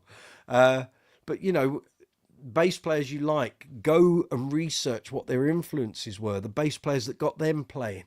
Learn this stuff, you know, backtrack, go and listen to Chris Squire. Having a chat on Saturday at our gig. Someone said, well, what should we play? And I looked at the drummer. I said, well, we'll do Heart of the Sunrise by Yes, shall we? And my drummer laughed. I said, what are you laughing at? He said, I've just started listening to Yes. So he's 28, I think. I said, you've only just started listening to Yes? He said, yeah. I said, and? He said, it's a bit odd. I said, then you're not listening to the right stuff. He said, well, I've only heard Topographic Oceans and I can't remember what the other one he said he heard to. Tomato. I said, well, those are the two I tell you not to listen to. So I said, go back. I said, go on Spotify. You want the Yes album, Fragile, Close to the Edge, Going for the One, Drama, 90125, and Big Generator. That's all you need to listen to. And so I'm waiting for the response next week. I sent him a picture of my music player here on my PC with all my Yes albums. I said, Bill Bruford, Alan White. There's your homework. He said, oh, I've heard Bill Bruford's quite good. I was like, All right. Yeah. Right. Close to the edge. You need to be listening to that. I said, you'll be amazed. Pair of headphones. There you go. 18 minutes of sheer joy. Off you go. So, but he's never heard Chris Squire until he'd heard those albums. I'm like, Christ, man.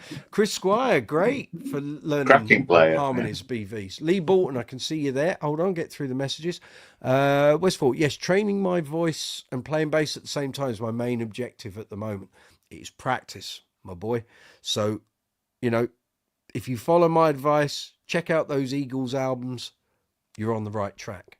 Because it's all there in black and white. There's no mystery there. You aren't craning your ear trying to hear. You can hear what each person is singing and where they sit in that harmony. It makes the job so much easier. Lee Bolton, good to see you. You got to hone your BVs with one of the best vocalists this country's produced. Exactly. And you came to see a few gigs as well. You're not jealous at all. No, I didn't think you were. It was a privilege for all the other nonsense and rubbish that we all had to endure from time to time in that band. It was an honour to play in a band with him and stand next to him and hear that. You know, I was a fan before I was in it. So to hear this guy who'd been singing on all these albums, and I was like, oh, he's pretty good at it. To then be in an album, and I don't think I've ever told you. I don't know if I've recalled it here on the live chat a number of times. I didn't know Steve was in the album, was in the band. Sorry. So Pete had done all the lining up and get me involved and what have you. I went round to Pete's flat to meet Bart, who's the other guy, and Steve was sat there. And I said, oh, hello, what are you doing here? He said, well, I'm in the band. I said, hey? He said, well, I'm the singer in the band. I went, you what? He said, yeah, I'm in this band. There's 4 of us, Pete, Bart, you, me. And I remember walking out there going, I've hit the jackpot. I can't believe it. I'm in a band with I said, what the hell did you pick me for? He said, well, Bob Skeet's not around. He's off with Wishbone Ash. And the next best thing we can get, if we can't have Bob, we might as well have Bob Stepp. So that's why you got the job. I was like, well, that's all right. I'll take that then. So that's that story. Anyway, Westford, yes, I remember one time I played and sang backing vocal on Rosanna from Toto with my band. Ooh. It was such a blast. Now, there's a nice BV. Yeah. Actually, there's a lot of good BVs on that. Pamela's a good one. Mm. You want a full-chested blast. That's a good one. And it takes you through multiple, what's the word? Ranges. Mm. So enjoy that. Leslie Mason, that's the fella. For some reason, I'm naturally drawn to the harmony BVs. So many singers at jams sit around and refuse to do BVs. Don't get it. Well, there you go. You will get the job offers, my friend. Yes, you will. Because if you can do it, this job's waiting for you. Too many bands have bass players that don't contribute to BVs because they're too lazy. They don't want to do it. Oh, I can't do it. My voice isn't good enough. No, you can make it good. You got to put the work in. Yeah. Put the work in. It's all about that. In my view, okay? If you can bring those things to the table and you can make yourself multifaceted to the band, it's a license to print money. You will always get, even if your bass player's a little bit not as good technically as another bass player you're on audition with, but you're a nice guy, you appear willing, and you've done BVs, you'll get the gig. I'd hire that sort of person. Like when we were looking in my last covers band, we were looking for a drummer when our last drummer left. We wanted a drummer who could sing. The guy we got, really good drummer. There probably were 1 or 2 that were better than him technically, but he sang and the others didn't. So it was a no-brainer. Well, you got the gig. So, and then he made the drum thing his own, and he sort of changed a couple of the things in the songs, and that was his gig then, you know. Westford, practice. The only thing I do, it's such a blast. Yeah, do it while you can, because when you get to our age, you don't get time often to practice. In fact, the only practice I do is for gigs and jobs. I don't get any time to sit and just play and enjoy this collection as much as I should. And a year ago, I said I was going to make more time to do that, and it hasn't happened. If I'm not doing stuff for YouTube, I'm off out gigging or walking the dogs or mowing the grass, you know. It's called life. which is exactly what we were saying to young Sammy earlier. You know, while you're 16, take all this bass time and knowledge like a sponge. Right. Absolutely. Because once you get older, you shut it out. It's not through any fault of your own. It's what happens. You've got too many other things vying for your attention. So, and that's also why a lot of kids kind of get turned off doing musical instruments, because they want everything instantly. They want to be able to play like Mark King, Billy Sheehan, Marcus Miller instantly. They don't want to put the work and the graft in. Takes time. It's old school. But if you do it and you do it properly, you will rise up that ladder. You will. The people that put the time and effort in, but I'll say it again, you got to be a nice guy. Don't be, pardon my language, uppity or difficult. Or being asked. Exactly. Yeah. Because all that happens is because I've had situations where I've been offered things and thought, do I want to be on a tour bus with that bloke for months on end? Yeah. I don't want the job. I've probably missed out on some really good work, but I just thought, I just don't want to be around that person for that amount of time. They're going to drive me nuts. So be a nice guy, at least get the opportunities offered to you, you know. I'm sure there's I'm opening the door, aren't I? Because I'm now going to get people come on. Well, I didn't take a gig with your band because I didn't like you. And it's like, yeah, okay, it goes both ways, you know. But I can take that. It's fine. It's fine. But yeah, I probably have rubbed a few people up there, and there's no way I'd be on a tour bus. Well, I have as well. You've got to be joking. You know, but it's fine. It's as I said in that video I posted up the link for earlier, 5 things I wish I'd known 30 years ago. Not everyone's going to like you, and when you're younger, all you want to do is be liked and get on with people. But as you go through the rich tapestry of life, or what I've learned is, there are just some people in this world, it doesn't matter what I do or what I say or how much I try and pull them into work, and we're just oil and water. It does not matter. Yeah, we're just never going to get on. And you have to, as benefits of getting old, you realize those situations, and you call it quits. Like, there's no point me keeping on trying to work with this person. It ain't going to work. So cut your losses and move on. It's not a bad thing. It's just life. But when you're younger, you don't know that. I used to think I wanted to be friends with all the musicians I met and be as good as I possibly can and do the very best job I can. And if I fuck up, sorry, we don't normally swear here on the live. It's a matron. But if you make a mistake, hold your hands up. Go, it's my fault. I'll sort it. Absolutely, yeah. As I've said to many a musician I've worked with, no one ever needs to tell me that I need a kick up the arse because I've made a mistake or a bloomer in a song. I'll know. And I'm my worst critic. I will make sure I kick my own backside and it doesn't happen again. So, again, these things you learn over time. It's the rich tapestry of life, kids. It is indeed. Let's see how we're looking. Community leader, but Westford, you're still out. Well, you're like flying high. He's there. A demon, isn't he? He is. I'm just having a look here because I have to come out of StreamYard to do this. So in the community thing, so yeah, you see, you got 225 extra points. Leslie Mason, you're on 200. Gareth, you're lagging behind in third, my friend. 150 for you. It's YouTube have created this, nothing to do with me. It's all good. Just checking the stream health and all these things. Spare me a moment. Stream health is excellent, and I have to say, since we've had the new BT connection put in, it's all been flying rather well.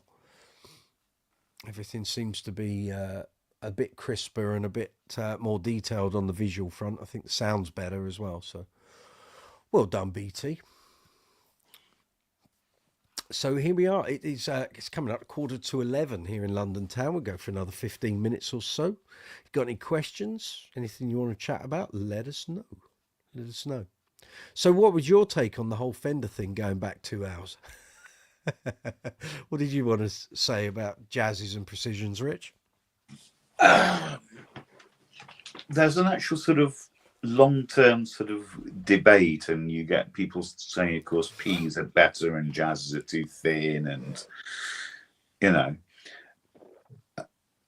and I think generally that different types of players and different types of situations suit, of course, both. Mm-hmm. Yep. But I sort of can actually generally say that every precision I've ever owned, I've actually sold. So, yeah, I can understand why. yeah. I mean, I use them on the Queen show. Yeah, and sure, it fits. It's that sound. It is what it is. But I remember I stand there and I think, I wish I had my status.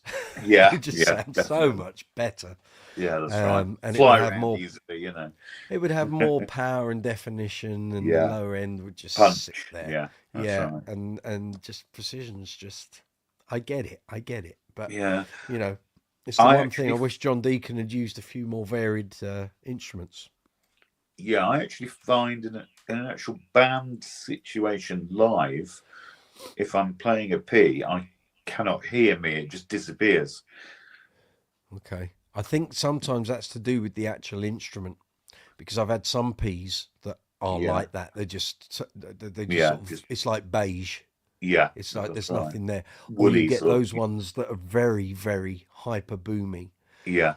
And then when you get like an ash-bodied one, they growl and clank, which is what the punk brigade always wanted. And it's a totally different sound again. So you just never know.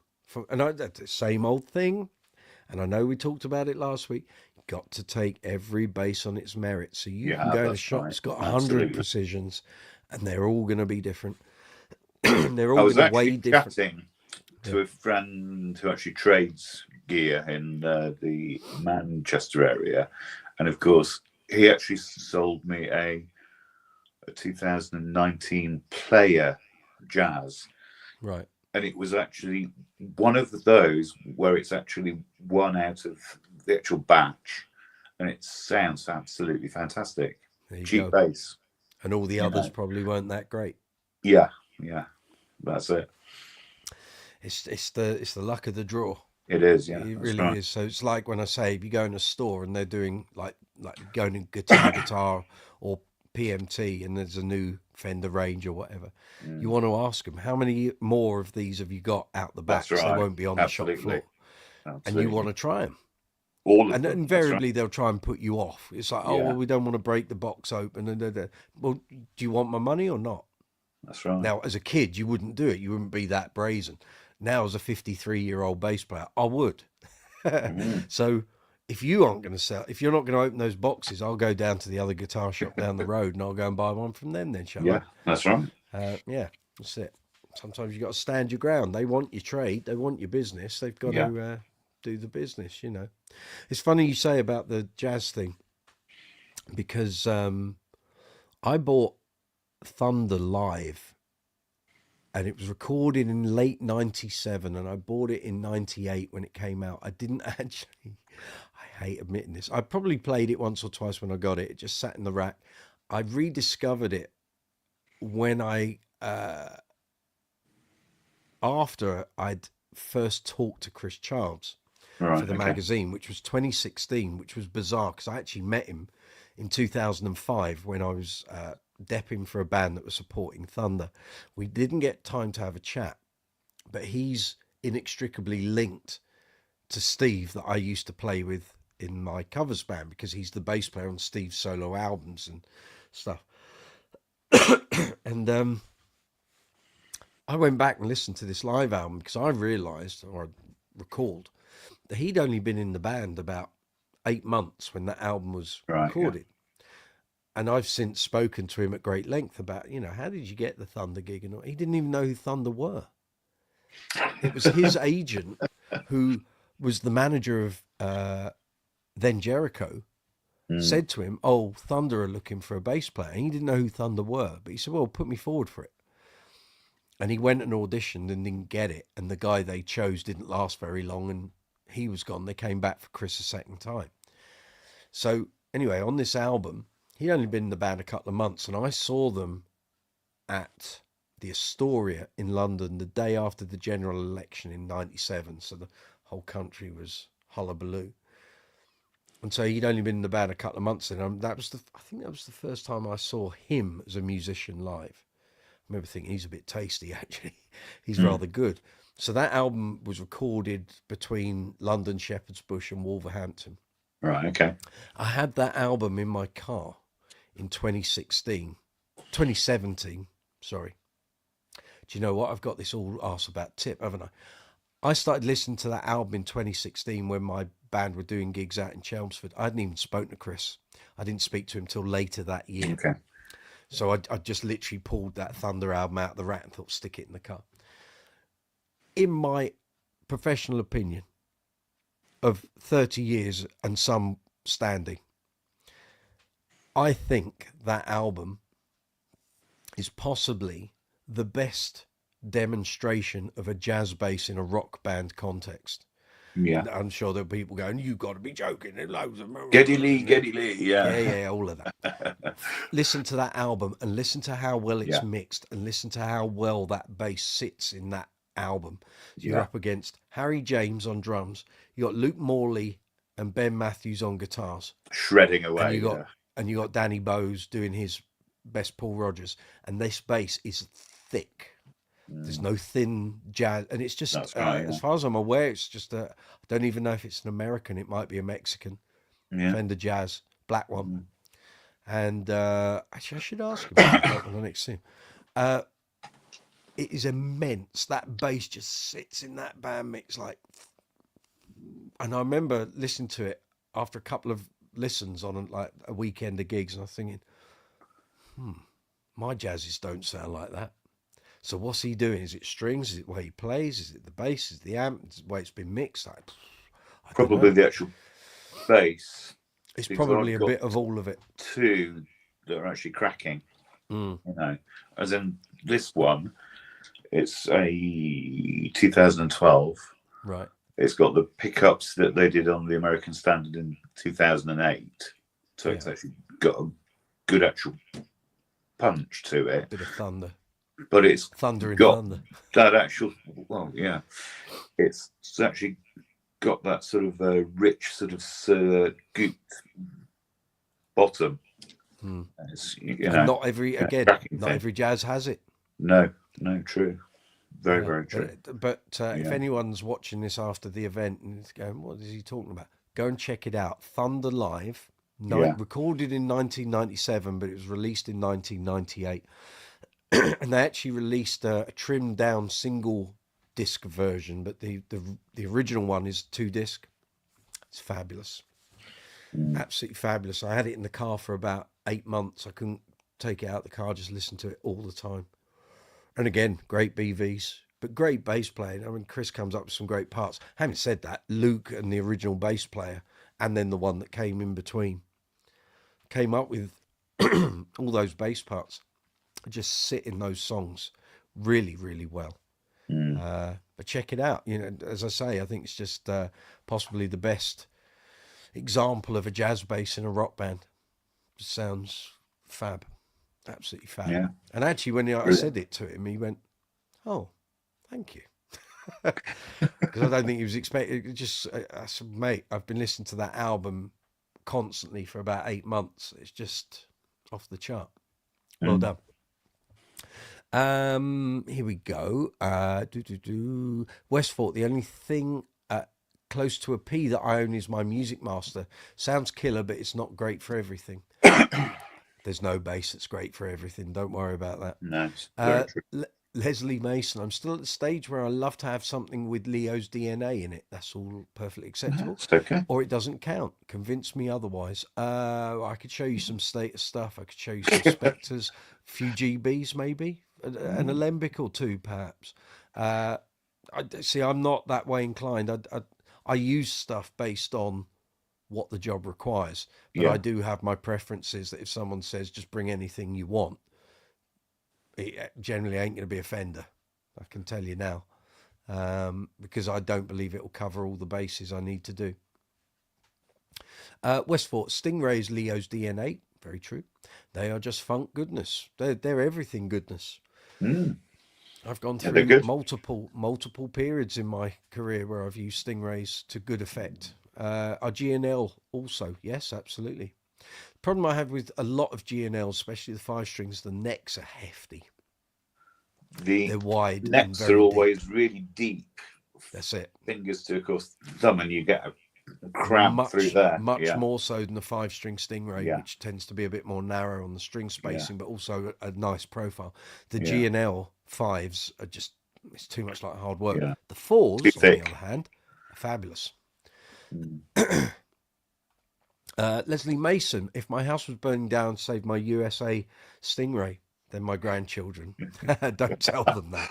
Don't ever let them tell. Don't tell them that. What is your go-to bass? Oh, I have many. I have many. Do I want to start? No, because some of the basses I would want to show you are not in this room. I would say your general go-to is your what's it called? Empathy. Yeah, my red Empathy. Yeah. My GB Rumour, Kingfisher Blue one.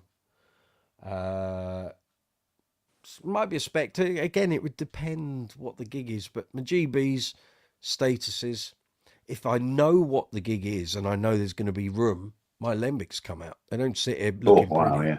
I get them out because they just sound huge. I think Betsy comes out. I mean, I used Betsy 2 weeks ago on the Oasis thing. She'll be coming out on Friday. You know, very happy to use that. I want to incorporate my Alembic Persuader a bit more than I am. I want this out. Because it's lovely. 32-inch, medium scale. Beauty. Coatom. Yeah. Very nice. Formerly owned by Nick Smith. Not for very long. He just bought it, did it up and flipped it. But that's all right. It's here. Yeah. With its dad now. Basses used by Prince and Brown Mark back in the Revolution heyday. Yeah. Sign of the times, yes. Persuaders and spoilers. So a lot of those bass sounds you hear on, well, that's going back. I'm not sure about 1999. That was still kind of jazz basses, but Purple Rain, Round the World in a Day, Parade, Sign of the Times, Alembic Persuaders and spoilers, all the way. What's your go-to bass, Leslie Mason? Tell me what your thing is. Westfort, me, it's my Status King bass. Of course it is. The day I got it, I've never left it. Very good. How's your fretless coming along? Good question, Dave. As you can gather, it's all scripted out. I just haven't started filming it yet. I will do. It's on the whiteboard, which is next door, and it's the top thing that I've got to crack on with. So it's the Fretless Odyssey and the podcast, my podcast, not the one with Jamie. Those are the next two priorities. But I've got a couple of reviews and demos that need to go up first. Ollie, you get a pretty good P-bass sound from a JD. It's not the same. I'm sorry, it's not. What you're getting is a split coil near the neck, but a P-bass doesn't sit near the neck. It's more in between. It's kind of in between where the humbuckers are on a JD, generally. It is what it is. You're getting that thicker tone, less clank. Well, no, actually you get more clank. You get less, and it's not brightness, it's finesse as you move towards the bridge and presence. So that's what you're getting. Under those ebony, maple and mahogany pickup coils are some very small split coils. Exactly. Leslie Mason, you can only choose one. No. Never. No, it's not happening. That's not happening. Look, when I was 16, 17, 18, 19, in my head, I wanted all the basses that I wanted for various different sounds and reasons. Now I've got them. I'm not just having one. Can I have two in a double gig bag? No one will see the second one. They'll think it's a single. Westfort, talking about JDs, hearing about JDs makes me so impatient. Patience is a good thing. It's a virtue. Good things come to those who wait. Unfortunately, if you choose to go down the JD route, this is what you have to accept, I'm afraid. I'm getting annoyed with seeing people on the JD Facebook group moaning, and it seems to be the same people moaning over and over again. It's taking ages to get your bass. You knew what you were signing up for. If you weren't prepared to wait, you shouldn't have had one made. You should have bought a second-hand one. Simple. Don't moan about it. They will get round to it. If they've taken your money, you will get your bass. Believe me, JD have been around long enough. They ain't going anywhere. Don't worry about it. It will happen. But stop moaning about it. We don't need our feeds filled up on social media with people moaning that they aren't getting their JD. I don't want to hear it. Not that they're tuning into my channel. Westport, the more bass, the better. Quite. Leslie Mason got 2 jazzes, a Samick, yeah, I remember Samick, and a Court. Love Court. But the Music Man wins it hands down. Well, it will. It's a different level. That's serious kit. Ollie, I got mine fairly cheap for a JD, although it was in a right state. Well, this is it. But think of all the things you've learnt doing it up. And the one you're working on as well. You know, it's these are all good things. As you get older and you can do things on bases because you've now had the experience of doing it on a JD. It's good. Westport, you're prepared to wait. That's good. That's it. I had to wait 13 months for my GB, being told it would only take 3 months. However, this was the world of Bernie Goodfellow, so it's a very different world than the rest of us inhabit. But it got here eventually. It wasn't ideal. It didn't have all the things we discussed, but it was there, and I've had it 21 years. It's done thousands, no, it probably hasn't done thousands of gigs. It's done hundreds of gigs. Probably about 700 gigs, maybe. So, yeah, it's had a good run. It's earned its money, put it that way. Westport, such beautiful instruments that the wait is very much worth it. It is, but, you know, you're going to wait 4 or 5 years. You know that. Okay, I know the wait times have grown in the past couple of years, but that's to be expected. Mark King's decided they're his base of choice, so suddenly all the Mark King brigade, who used to own JDs and sold them on to buy, well, where do you want to start? King Basses, statuses, Alembics, Fenders, Fender Deluxes, GBs, King Basses, every version of the King bass, because they have to have what he has. I don't get that. I've never understood that. You ain't going to play, you can play like him. You ain't going to be him. You know, I want to see, people ask me, why don't you go and see, and I know Howie Rogers, and he's a lovely guy and fabulous, great player and all that. Why don't you go and see Never 42 or any other Level 42 tribute? Because I want to see Mark do it. I don't want to see some bloke trying to copy his licks and try and play like him. I want to see Mark do it. Mark does it the best. So that's why I want to go and see him. I don't want to see a tribute doing it. Yeah. He says playing in tribute bands, but it's a different, what I do is a different thing. Same thing, yeah. The whole thing with the Level 42 tribute band, you can't paint it up any other way. It's the Mark King factor. So the people who are going to see that generally are going to be big Mark King fans.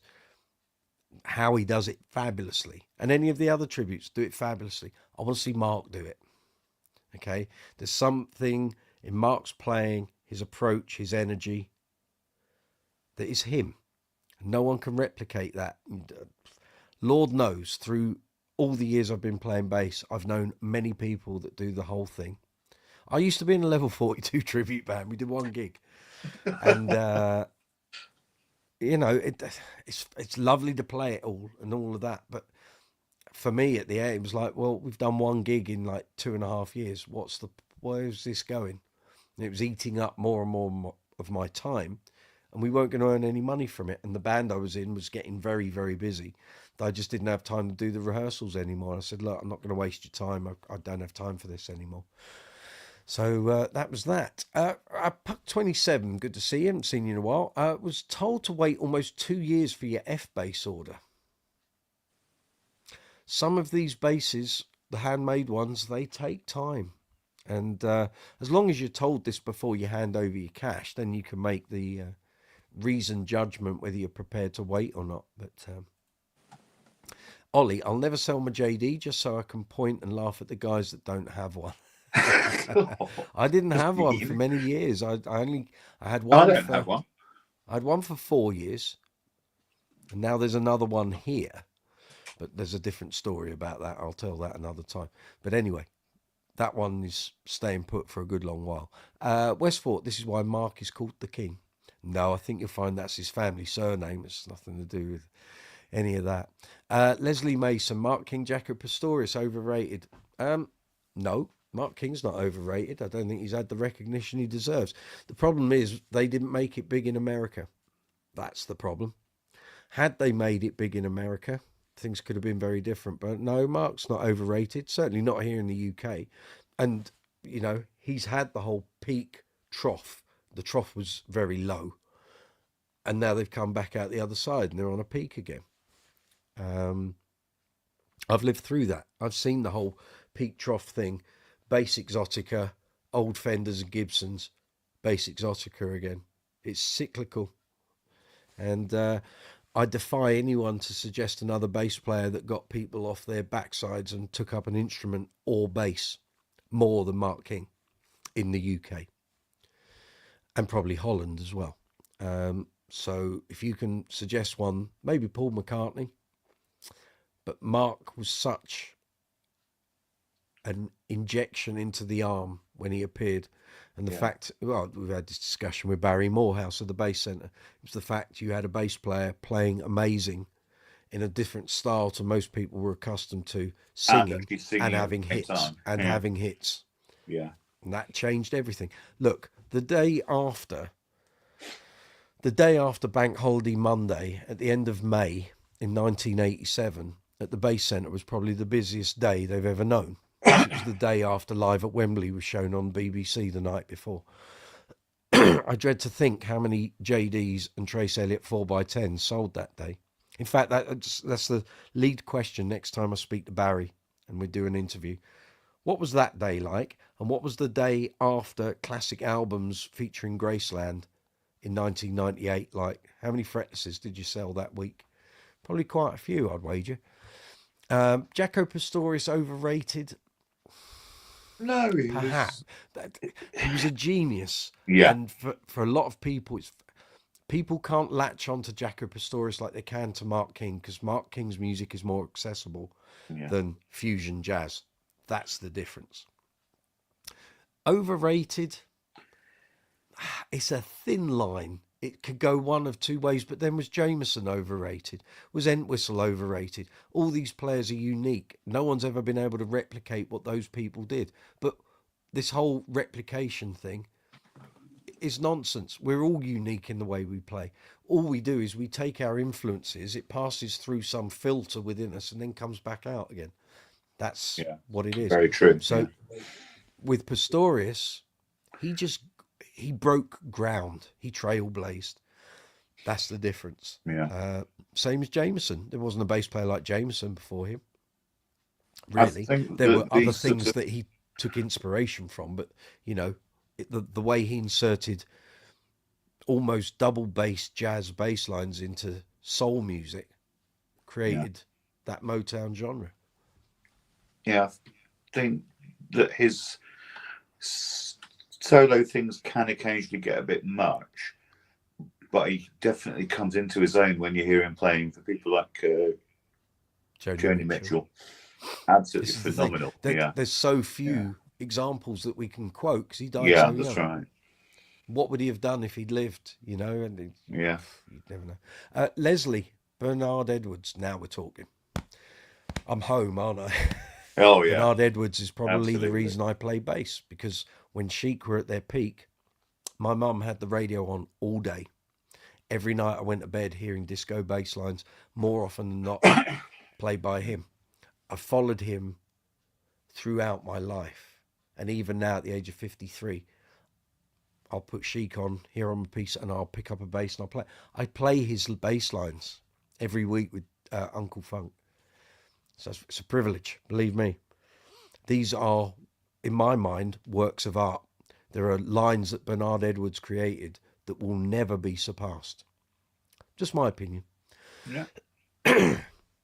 And even if you delve into the albums, some of the tracks that didn't make singles, there's some amazing stuff. There's some tat as well. There's a few lazy tracks on each album, but there's some seriously good stuff. And start tapping into the work he did as a bass player for people like Rod Stewart, Robert Palmer, Power Station. You know, there's loads of stuff. Debbie Harry, Rockbird album, some great stuff.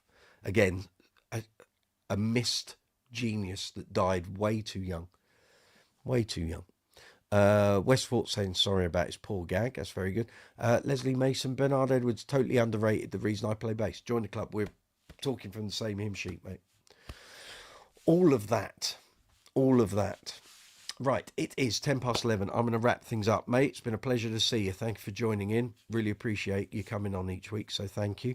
Guys and girls, well, we need to quickly do the community, don't we? So I need to see who is top of the leaderboard here.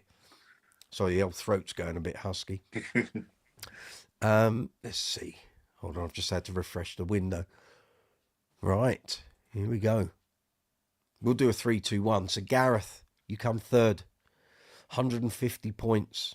Leslie Mason, your second, 225. And stripping everyone. He's torn everyone a new piece tonight. Westfort, 6006, 275 points. You get the crown for the week. Well done, sir. Thank you for all your involvement tonight. Thank you, everyone, for getting involved. It's been an absolute pleasure. Thank you. It's been really good questions. Great chat, great conversation. Thank you to all new subscribers. Thank you for all the likes, the comments, the shares.